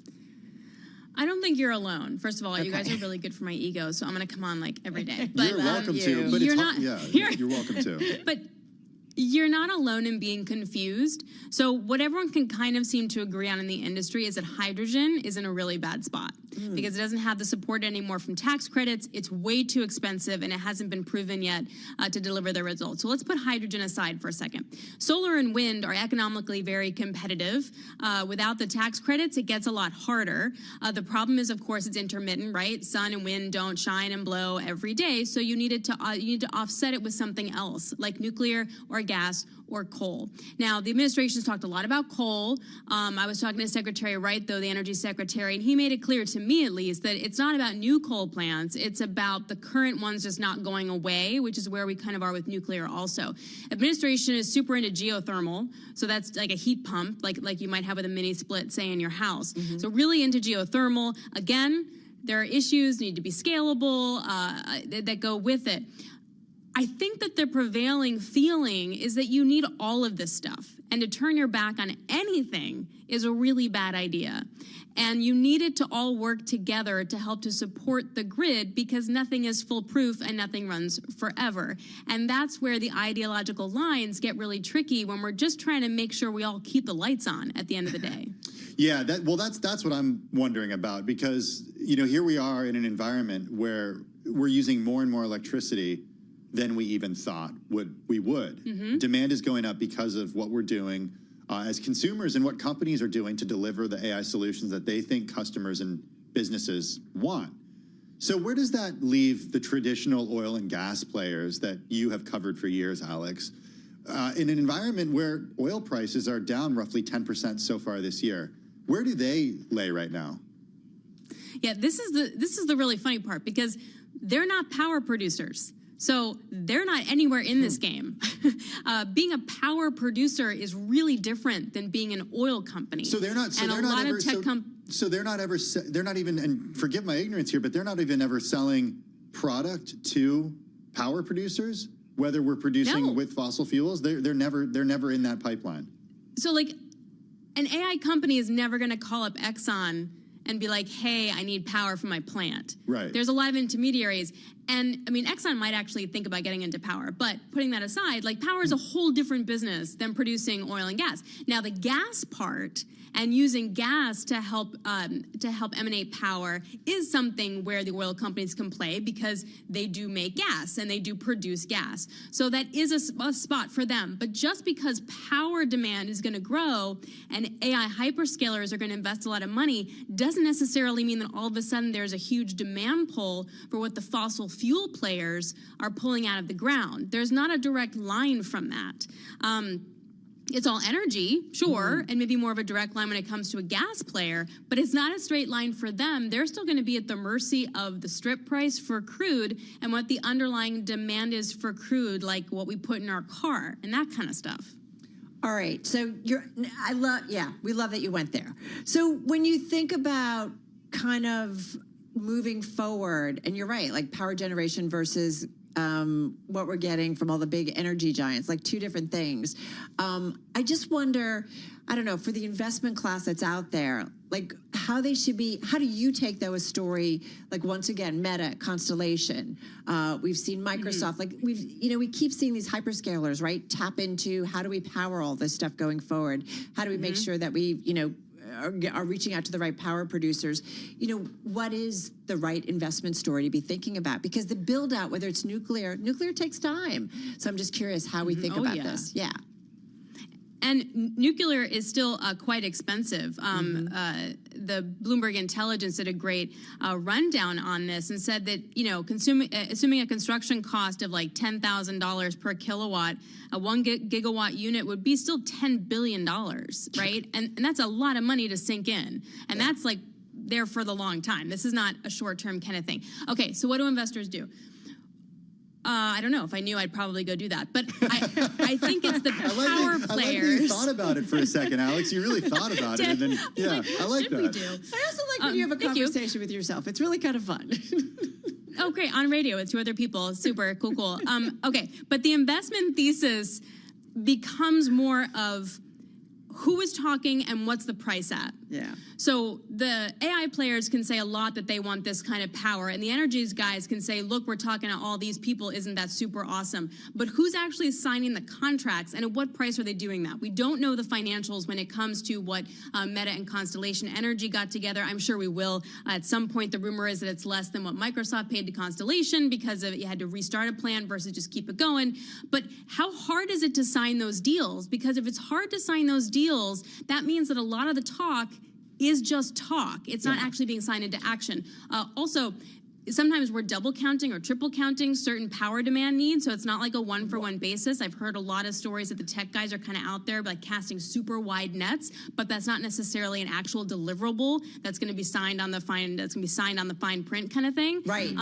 Power companies have also told me, like, look, we have the stuff, but no one's going to sign it with me, so I can't get them to the table. So it's not as dry cut, I think, as we want it to be. I love that you went there. Similar reaction doing a panel on the nuclear energy, and the same thing. They said these hyperscalers are signing up with everyone because they just want to make sure that they have kind of redundancy and making sure that they have what they need. It doesn't mean that they're going to fulfill all of those commitments or contracts like going forward, right? So the dust needs to settle a little bit here. Also, what's an MOU, a memo of understanding, versus a dotted line and a check? Those are different, very different things. All right, so come back tomorrow? Come back Thursday? Yeah, the train's at 2. Train's at 2, you guys. You can call me anytime. I'll hang out with you guys all the time. Well, it is a special. We can only talk to Alex Steele from 2 o'clock to 3 o'clock. It's hard. Wall Street time, and that's because from 3 o'clock to 5 o'clock she does the close. She's on assignment down in the Washington, D.C. area, so she was gracious enough to go into the Washington, D.C. Bureau and hang out with us. We so appreciate. Yeah, always, always. Alex Steele, Bloomberg Radio and TV anchor. Check out all of her reporting on both sides, across our platforms. Really good stuff. Hey, listen, folks, we did have the market wrap up on this Tuesday. We do have some stocks moving in the after hours, some because of earnings, some because of, like with Wells Fargo, it's a bank that's basically having caps lifted. So let's get on over to Charlie Pellet with an update on the trade. Hi, thank you very much. Absolutely right about that, Carol. Lots of earnings after the bell. And this Bloomberg Business Flash is brought to you by Oracle. Attention, growing businesses. Oracle is offering to cut your current cloud bill in half if you move to Oracle Cloud Infrastructure. For new U.S. customers with minimum financial commitment, see if your company qualifies at oracle.com/Bloomberg. Right to the earnings. HPE, Hewlett-Packard Enterprise, reporting quarterly revenue. The top estimates also says it expects a reduced impact from tariffs on its business this year. After hours, we're looking at a gain right now for Hewlett-Packard, up by just about 2%. Also reporting earnings after the close of trading. CrowdStrike Holdings up now by 2%. Did beat analysts in the cybersecurity company's first earnings report since it cut about 5% of its global workforce. Indeed, CrowdStrike after hours down 6.9% was higher heading into that earnings report. But to be clear, to be sure, CrowdStrike now down by 6.7%. HPE, it is up by about 3.2%. The Dow, the S&P, NASDAQ, all higher today. S&P up 34, a gain there of 0.6%. The Dow up 214, up 0.5. NASDAQ up 156, a gain today of 0.8%. Bloomberg Mag 7 index up 0.2%. The 10-year 4.44%, the 2-year 3.94%, gold down 0.8%, 33.53 the ounce, and West Texas Intermediate crude up 1.4%, 63.37 for a barrel of WTI. Briefly, AMC Entertainment Holdings has agreed to run more ads in its theaters, including a platinum spot that will be shown on screens right before the start of a film. That all begins July 1st. I'm Charlie Pellet. That is a Bloomberg Business Flash. Hey, thanks for that update, Charlie. Do appreciate it. Shares of Wells Fargo moving higher in the after hours, up right now by about 2.6%. They did spike up as much as 7% earlier. This after investors learned that the bank finally escaped a Federal Reserve asset cap that has restricted its size for more than 7 years. It unleashes the firm from the unprecedented punishment and a major win for CEO Charlie Scharf. We've got U.S. Finance Team Leader Sally Bakewell here in our Bloomberg Interactive Brokers studio. Obviously a little bit of a surprise to investors. A surprise to you, though, and to the team that's been covering this bank for years? I think we were starting to pick up that it was going to come quite soon. For one thing, the bank kept announcing that a lot of its consent orders were being lifted. In fact, it managed to, it announced just last week that its 13th consent order was lifted, with about half of those since 2019 actually lifted this year. So it did feel a lot like momentum was gathering toward this final hurdle, which really is the last major hurdle. And really now, I think you can say that it puts the scandal pretty firmly behind Wells Fargo. Have they fixed all that ails them? I mean, it was what, a decade, of scandals and then dealing with it and kind of finding its way back. Yes, I mean, there is still one formal agreement left, which it entered into in 2024 with the OCC regarding deficiencies in complying with anti-money laundering rules. But in terms of all of those scandals that emerged in 2016 and pertain to mis-selling of products and opening of fake accounts, it's shed most of the... It's so egregious. At the time, the list it's like you'd pick up one rock and you'd see something else under the next rock. And I remember Warren Buffett actually said something along the lines of there's never just one cockroach. When he was talking about this was like years ago, he said this. The question I have for you, Sally, is have customers forgotten about all these scandals? I mean, that's a great question. Memories are short on Wall Street. Are they short with consumers? Yeah. I mean, it's almost a bit difficult to say because the bank hasn't really been able to grow beyond its 2017 assets, which were 1.95 trillion. So it's been harder for the bank anyway to really put itself out there as a big sort of expander on Wall Street for consumers. So I think now will be the moment where we see if consumers do have forgotten or forgiven Wells Fargo for those past egregious misdeeds. 1.9 trillion in assets sounds like a lot, but give us some perspective against some of the other big players that are out there. Well, in terms of, I mean, JP Morgan has effectively added one Wells Fargo in the time that Wells Fargo has been under the cap. So it really hasn't been able to compete with a lot of its Wall Street rivals, which I think now under Charlie Scharf, who can very much be on, its CEO, who can very much be on the offensive now, that is one of the big focuses for the CEO, who really came in to try to rectify all of these misdeeds from the scandals. So now, what is the bank going to be able to do that it wasn't able to do over the last few years?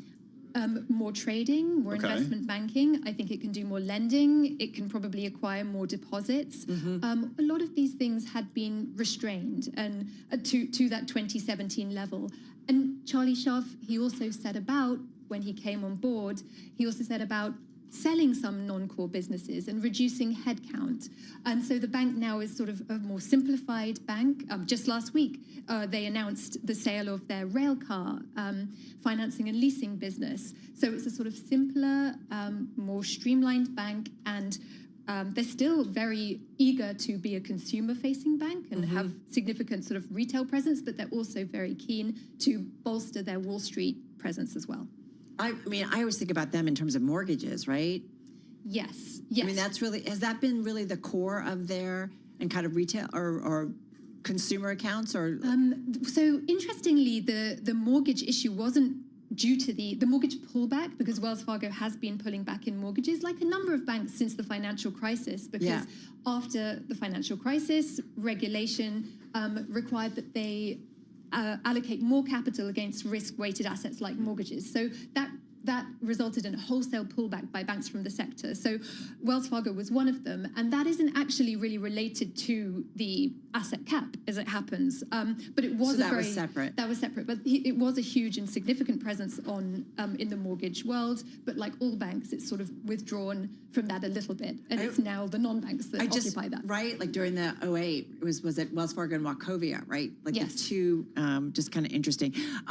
Bottom line, net, I mean, the stock isn't up as much as it was initially, but this is a huge deal for Wells Fargo. It's a huge deal for Wells Fargo. It ends an era of scandals. It's a huge deal for Charlie Scharf.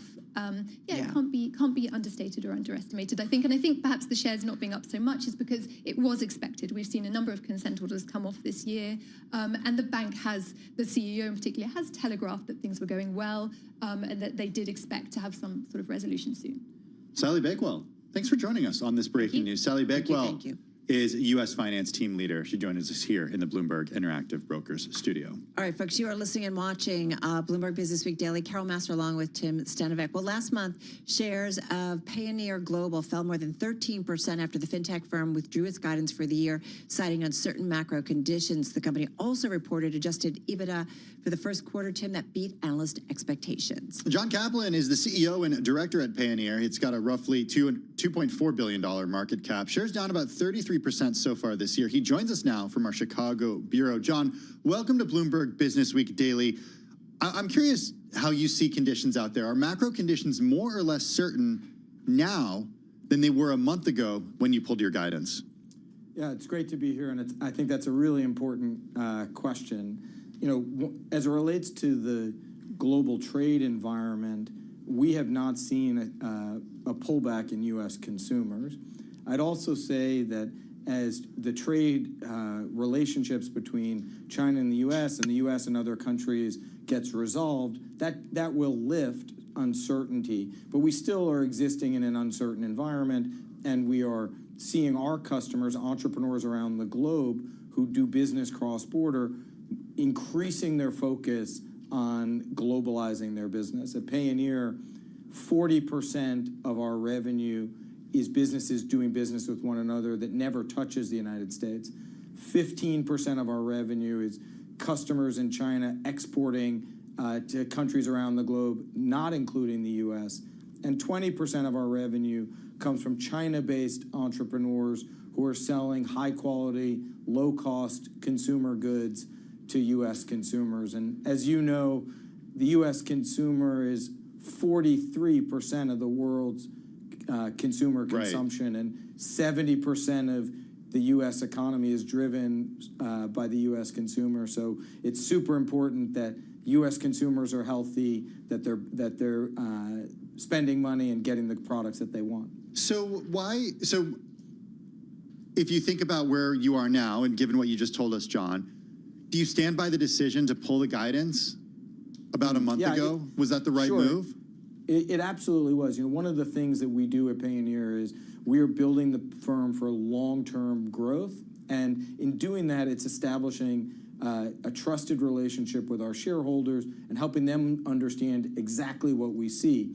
So at the time of our May 7th earnings announcement, the tariffs were still 145%, effectively an embargo between China and the United States, as Secretary Bessent had described it. And so it was important at that time to not play chicken with the U.S. administration or with the market about how trade would resolve, which is call balls and strikes. And at the time, it was prudent and responsible to give our shareholders exactly the guidance we did, and we feel comfortable about it. Do you feel like you have better visibility today? You know what we said at earnings was that our Q2 results we anticipated would look very similar to our Q1 results, and I can reaffirm that message here. I'm hopeful that the politicians around the world will meet with one another, resolve their structural issues, because I know the entrepreneurs around the world want to continue to do business with one another. Is it really because of the strain between U.S. and China specifically, or is it more than that? Yeah, for our business, really our emphasis as we looked at guidance was primarily related to the U.S. and China. But it's important what you just mentioned, which is, at the time there was a pause and a reduction in the tariffs as it relates to countries like Vietnam and elsewhere. Those are anticipated that pause was 90 days, mid-July that ends, and we're hopeful to see resolution. But we got to wait and see. One thing about our customers that we've seen is they are, on the front foot, growing their business, exporting goods and services around the world. We have customers in 190 countries and territories. We have, really broad business in terms of industries, geographies, size, and sort of category. So when we look at our customers, we feel very confident about what the long-term future looks like for Payoneer, and in fact, see value at these levels. What can you tell us about how you're looking at stablecoins and what you do right now with stablecoins? Yeah, I'm glad you asked the question, because the Payoneer customers hold $7 billion of funds in their Payoneer account. The Payoneer account is 100% of an entrepreneur's cross-border accounts receivable and accounts payable. And we view the momentum and energy around stablecoins as confirmation of the innovation that's going to come in cross-border trade. Today, we have not made any significant announcements as of yet of where we'll go with stablecoins. I think, rest assured, you read lots about Circle and Ripple and other folks.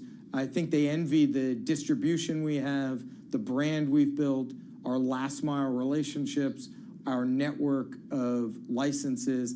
We feel well positioned to bring the hype into the reality cycle and drive adoption when we choose to sort of put our foot on the gas there. So are you working on a stable coin?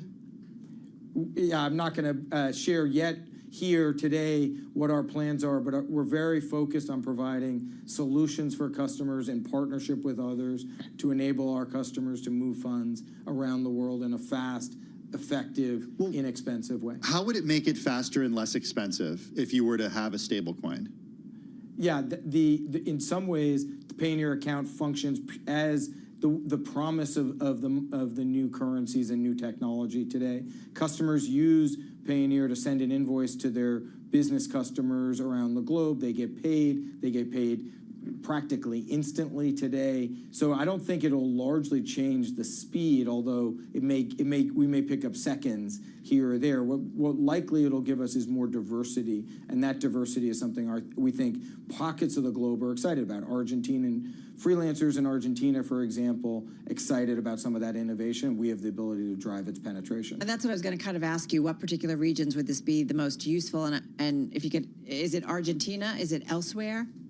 Yeah, so we do see, adoption, quality adoption occurring in Latin America in some pockets. We see quality adoption and interest occurring in APAC in some regions. But it is, the hype cycle is pretty intense right now. We're very focused on the practical applications of helping 2 million active customers, $80 billion of funds transacted across the Payoneer platform in 2024. We are, a big platform helping cross-border SMBs, and they are diverse and have different needs depending on just what country they're in, what use case they're deploying against. All right, super appreciate it. John, thank you so much. John Kaplan, he is Chief Executive Officer, Director at Payoneer, joining us from our news bureau in Chicago. Hey, if you're just joining us, just a reminder, Wells Fargo shares, they are rallying in the aftermarket. We did see them kick up a bunch. Now they're still up about 2%. This is as the asset cap was lifted by the Federal Reserve. That cap has restricted its size for over 7 years. So now it allows the bank to pursue growth once again. So something we're watching. CrowdStrike, in the meantime, it's down about 7% following its latest earnings update. Maybe some disappointment after that sales forecast. Kind of underwhelming considering the stock is up more than 40% year to date. This is Bloomberg Business Week Daily.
4:40 on Wall Street. We do check markets all day long here at Bloomberg, keeping an eye on CrowdStrike Holdings after hours. The stock is falling after CrowdStrike projected revenue for the current quarter that did trail estimates. Sales are expected to be as much as $1.15 billion.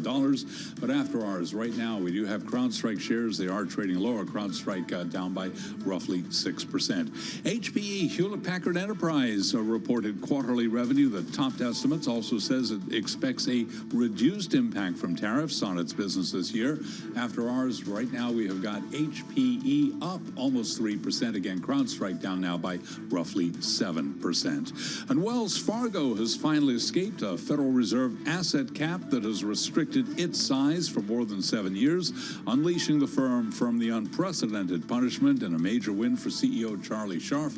After hours, Wells Fargo up now by 2.1%. It was an update today for the Dow, the S&P, and NASDAQ. A move higher. S&P gaining 34 points, ending the session at 5970, up by about 0.6%. The Dow up 214, up 0.5. NASDAQ up by 0.8%.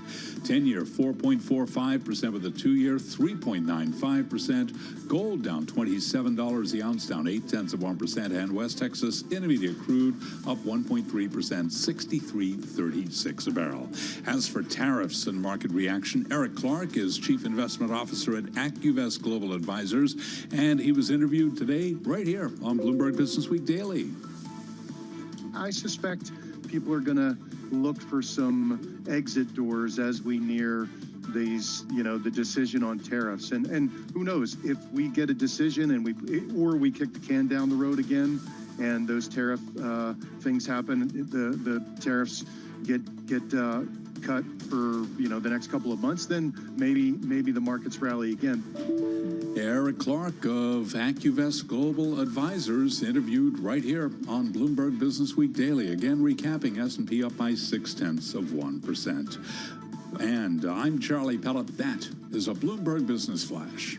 Hey, Charlie, thanks so much for that update. Do appreciate it. Americans return a lot of stuff. They buy a lot of stuff. Yeah. But we return a lot of stuff, too. The industry group, the National Retail Federation, said at the end of last year that retailers predict that close to 17% of everything they sold in 2024 would get returned. God, that's rough. Those are rough stats, man. That's close to 1/5 of everything they sell. That's a lot of stuff. So what do you do with all that stuff? I don't know what you do with it, but it's expensive for the retailer because maybe they sell it, maybe they don't. Yeah. They have to pay for the logistics of it. I know. The shipping and the handling. It's not what they want, right? They want you to buy it and keep it. Yeah, exactly. Sender Shamus is the co-founder and CEO of Return Pro. The company's been around since 2008. It helps retailers with returns, which, yes, can be incredibly complicated and expensive. Sender joins us from our Miami bureau. Sender, I just want to start with, I was just blown away when I was doing research for our interview with you that this, I guess it makes sense. It's kind of like how we are trained, especially when it comes to e-commerce. Is it like this around the world, or are Americans unique in that we buy stuff and send it back?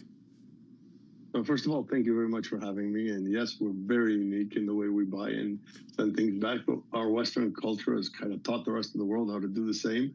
So our way of shopping is definitely contagious. And the problem is getting worse and worse everywhere around the world. Of course, it's the worst here. And as you said, it's close to $900 billion and close to 17% for 2024. And the number keeps climbing. So I was thinking, because it ends up costing retailers so much, do you have an estimate as to how much cheaper things would be on the top line for us as consumers if we returned less? Like, how much is this costing us? Because we're paying for it. So I think you hit the nail on the head. We're paying for it. And a lot of shoppers don't understand that.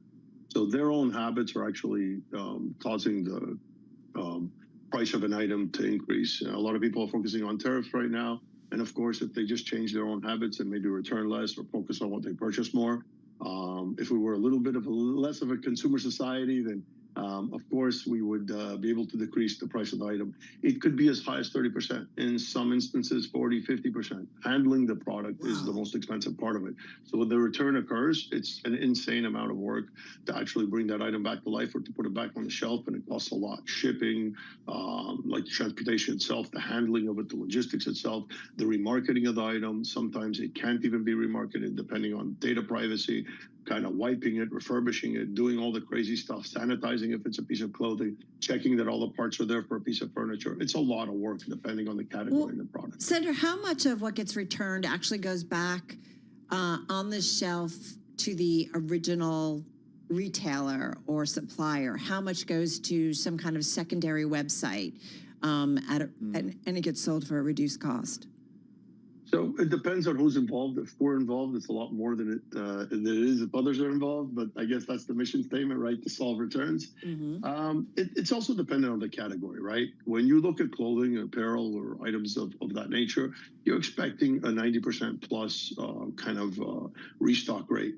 Anything else is more complex. So undergarments, for example, are difficult because they shouldn't go on the shelf at all. There's sanitation issues. Technology is very difficult because there are data privacy issues. Things like furniture are difficult because you're not going to assemble, you know, a 40 or 50 piece furniture to find out if all the components are inside. So it could go as low as 4%, depending on the category. So it's stretched anywhere between 4% and like 90%. But typically, what we find in regular retail, about 20 to 30% make it back on the shelf if we have something to do with it. And depending on the economy of scale, if it costs a lot to handle in the United States, maybe it'll go to Mexico, Canada, China, or somewhere else where the cost of labor is cheaper and where we can refurbish the item at a lower rate. So where do you come in at Return Pro? How do you make it easier for companies to process their returns? So our business is split into basically three verticals. We have a software vertical, supply chain vertical, and a re-commerce vertical. But the idea is very simple. At the end of the day, the entire point is to bring the product back to life. We first try, of course, to avoid the return as much as possible. And there's a lot of technology to make sure that the customer is buying what they're supposed to be buying rather than what they think they're supposed to be buying. And ultimately, if that happens, and we're always going to have physical returns, we have to take the product, process it, and make sure it gets back to the marketplace within the season that it was sold in, so it could be resold again. So our job is, you know, running the technology pieces, connecting to the retailers, POS, e-commerce sites, doing different types of dispositions, making sure it goes to the right warehouses which we operate, refurbishing or providing the value-added services to bring the product back to life, and then making sure it finds its way back to the re-commerce. If the physical brand has the ability to absorb that from an e-commerce perspective, that's what we prefer. If not, we operate our own marketplaces or work with third parties to re-commerce that product into the secondary market. You know, Tim and we get to talk with so many different executives, different types of companies, and I just think about the Bloomberg audience. Smart investing, thinking about every story from an investment angle. Your perspective, what would you want to share with them in terms of what you are doing and what's the investment thesis or investment angle around what you are doing, whether it's directly or indirectly in terms of what you do and how you manage, you know, merchandise or the systems that you provide for other companies? I think it's a unique proposition. I think it's a fledgling industry. I think there's a lot of technology out there and kind of the portal business, which is what we call it, that a lot of investors have put money into. I don't necessarily see that as the best place to invest your dollars when it comes to returns management. I think the holistic solutions are the best, and that's why we kind of stand unique in the industry. I think you need tech for sure, and you need to put a lot of money, which we do as an investment in technology. But the solution alone is not technology. You need the supply chain infrastructure, and you need the re-commerce infrastructure, because when you're dealing with these brands, big or small, at the end of the day, they don't really care about the service fees or the SaaS fees you can charge them. What they want is a solution for the physical return, and they want to see that return back on their marketplace so they can recover as much as possible or avoid the return altogether and have a better shopping experience. Senator, first, it's about the customer. Yeah, we only have 30 seconds left. Just curious what you're seeing from the data. Are we returning more? Are we returning less? Are we buying more? Are we buying less? Like, what can your data tell us about the state of the consumer right now? Just 20 seconds. So it goes up. It continues to go up. Every year it climbs. I think as e-commerce kind of takes more and more of a brick and mortar shopping, it's going to continue to go up. I think the most important thing we can do is serve the customer. But it's not related to the economy or the economic environment in terms of going up. Just got about 5 seconds. I think returns do better in a worse economy. Ah, okay. Interesting. All right, going to leave it there. Senator Shamus, co-founder, chief executive officer of Return Pro, joining us from our Miami News Bureau. You are listening and watching Bloomberg Business Week Daily.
You're listening to Bloomberg Business Week Daily with Carol Massar and Tim Stenovec on Bloomberg Radio. It is Bloomberg Business Week. I'm Tim Stenovec. Carol Massar had to run out, but don't worry. We'll be back on air on Thursday. Carol on assignment for the rest of the week. I'll be joining her in California for the Bloomberg Tech Summit on Thursday. Tune in. We got a great lineup, including the CEO of Rivian, RJ Scaringe, is going to be joining us, among many others.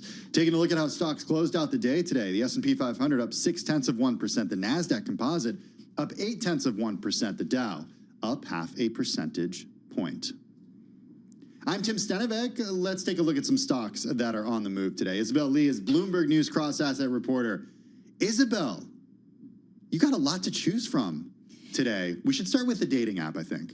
The dating app, it's down by 7%. So Bumble shares fell after JP Morgan downgraded the stock to underweight from neutral. We have analyst Corey Carpenter saying that shares may have rallied some 50% since Donald Trump's Liberation Day tariff announcement. But he's still struggling to justify the price target given expectation for revenue and payer declines to accelerate. And he also adds that online dating category remains challenged with Gen Z product fit issues. So I don't know what the Gen Zs are doing these days. I thought you were Gen Z. I thought you were Gen Z. I was going to ask you like what the deal is. What does it mean that it's not a product category fit? By the way, we're talking about Bumble. BMBL is the ticker. BMBL. This is Corey Carpenter over at JP Morgan. I was looking at this one as well today. So Corey Carpenter says, quote, online dating category remains challenged with Gen Z product market fit issues. Does that mean that the youngs don't use the apps? I thought you were one of the youngs. I don't know. No, I'm a millennial. Same. Or guilty as charged. There are just more apps. Every time, I mean, Hinge is one of the most famous. Tinder used to be old school, but now I hear a lot of other apps that I haven't heard before. So I think it could be that. Okay, so maybe they're still using apps, but they're not necessarily using Bumble. Or maybe, I mean, you know how every time I look at a Gen Z person, I'm like, that's what I wore when I was in high school. Maybe they're returning to meeting in person, meet cutes. Maybe. You know, I'm only speaking anecdotally here. One of my friends who uses one of these apps has complained to me, and look, he's he's not Gen Z, he's millennial, but you know, the apps only work. The incentive for the app is like, you know, you meet somebody and you get off the app, you're done, right? Yes. So that inherently isn't necessarily aligned with a company that wants to keep customers, right? That's exactly right. There's an app ad actually that says it's the app that is designed to be deleted. So, okay. Yeah. Guess I haven't seen that one. There is that. Yeah. Okay, so Bumble shares. That was a stock on the move today. Moving into a bigger category, a retailer. We heard some commentary from the CEO today. Yes, this is Dollar General, and it's jumped to the most on record, and that's after raising their annual guidance, which is really helped by luring more higher income shoppers looking for deals. So the discount chain said it also expects to really mitigate a significant amount of tariffs currently in place. So shares of Dollar General, which is DG, surged at a record on Tuesday, gaining 16%, and the stock has jumped 48% this year. So this is really interesting because we know that Dollar General's low-income shoppers have been really feeling the squeeze of inflation. We have the CEO earlier this year warning that they're skimping on necessities. So this is great news for the company. We have same-store sales gaining up to 2.5% this fiscal year, which is higher than their previous forecast. So I thought the commentary from Todd Vastos, the CEO, was really interesting. He said, quote, our core customer remains financially constrained, but what they're also seeing is that more middle and high-income consumers are trading down. It's a sign that even wealthier shoppers are looking for deals amid weakening sentiment. So, which could be a recessionary indicator, because why will you go to Dollar General if you have discretionary budget, you know? Yeah, I think that's a really good point. I mean, we heard from some of the bigger retailers earlier this year, or like last month, right? Target, Walmart, and others. Yes. Target got hit pretty hard. There were a few reasons, but I'm wondering if some of those customers are, instead of shopping at Target, maybe they're going to Dollar General. Exactly. And the same store sales is also interesting because that's not really the trend that we're seeing now. So keep an eye out on Dollar General. Oh my gosh, maybe you and I should visit Dollar General too. Yeah, I don't know if there are any in the New York City areas. Yes, I've been to a few Dollar Generals. That's what I haven't been to. Oh, you've never been because you've been in the city. Yeah, you've stayed in the city. They're all over the country. In some places, they're like the only place you can actually get a lot of goods. I've been to parts of Texas where a Dollar General was like the only store you could go to.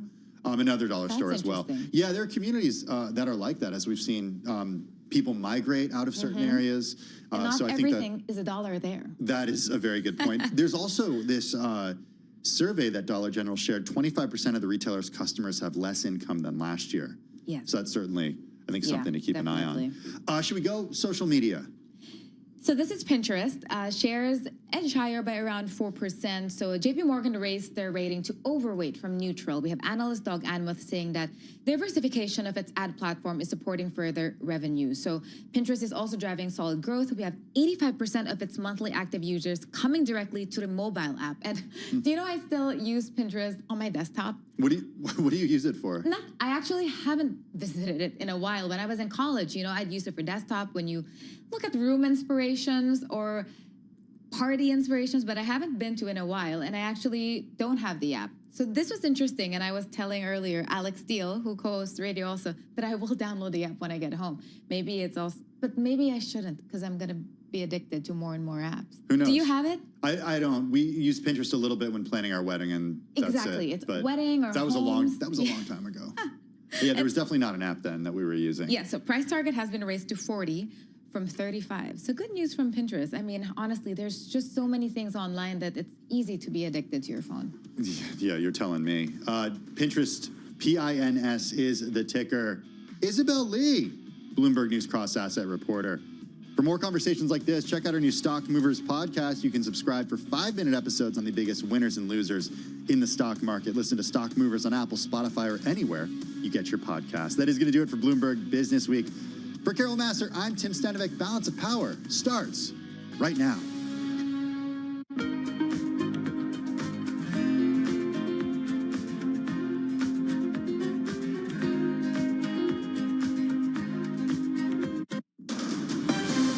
From the world of politics to the world of business, this is Balance of Power.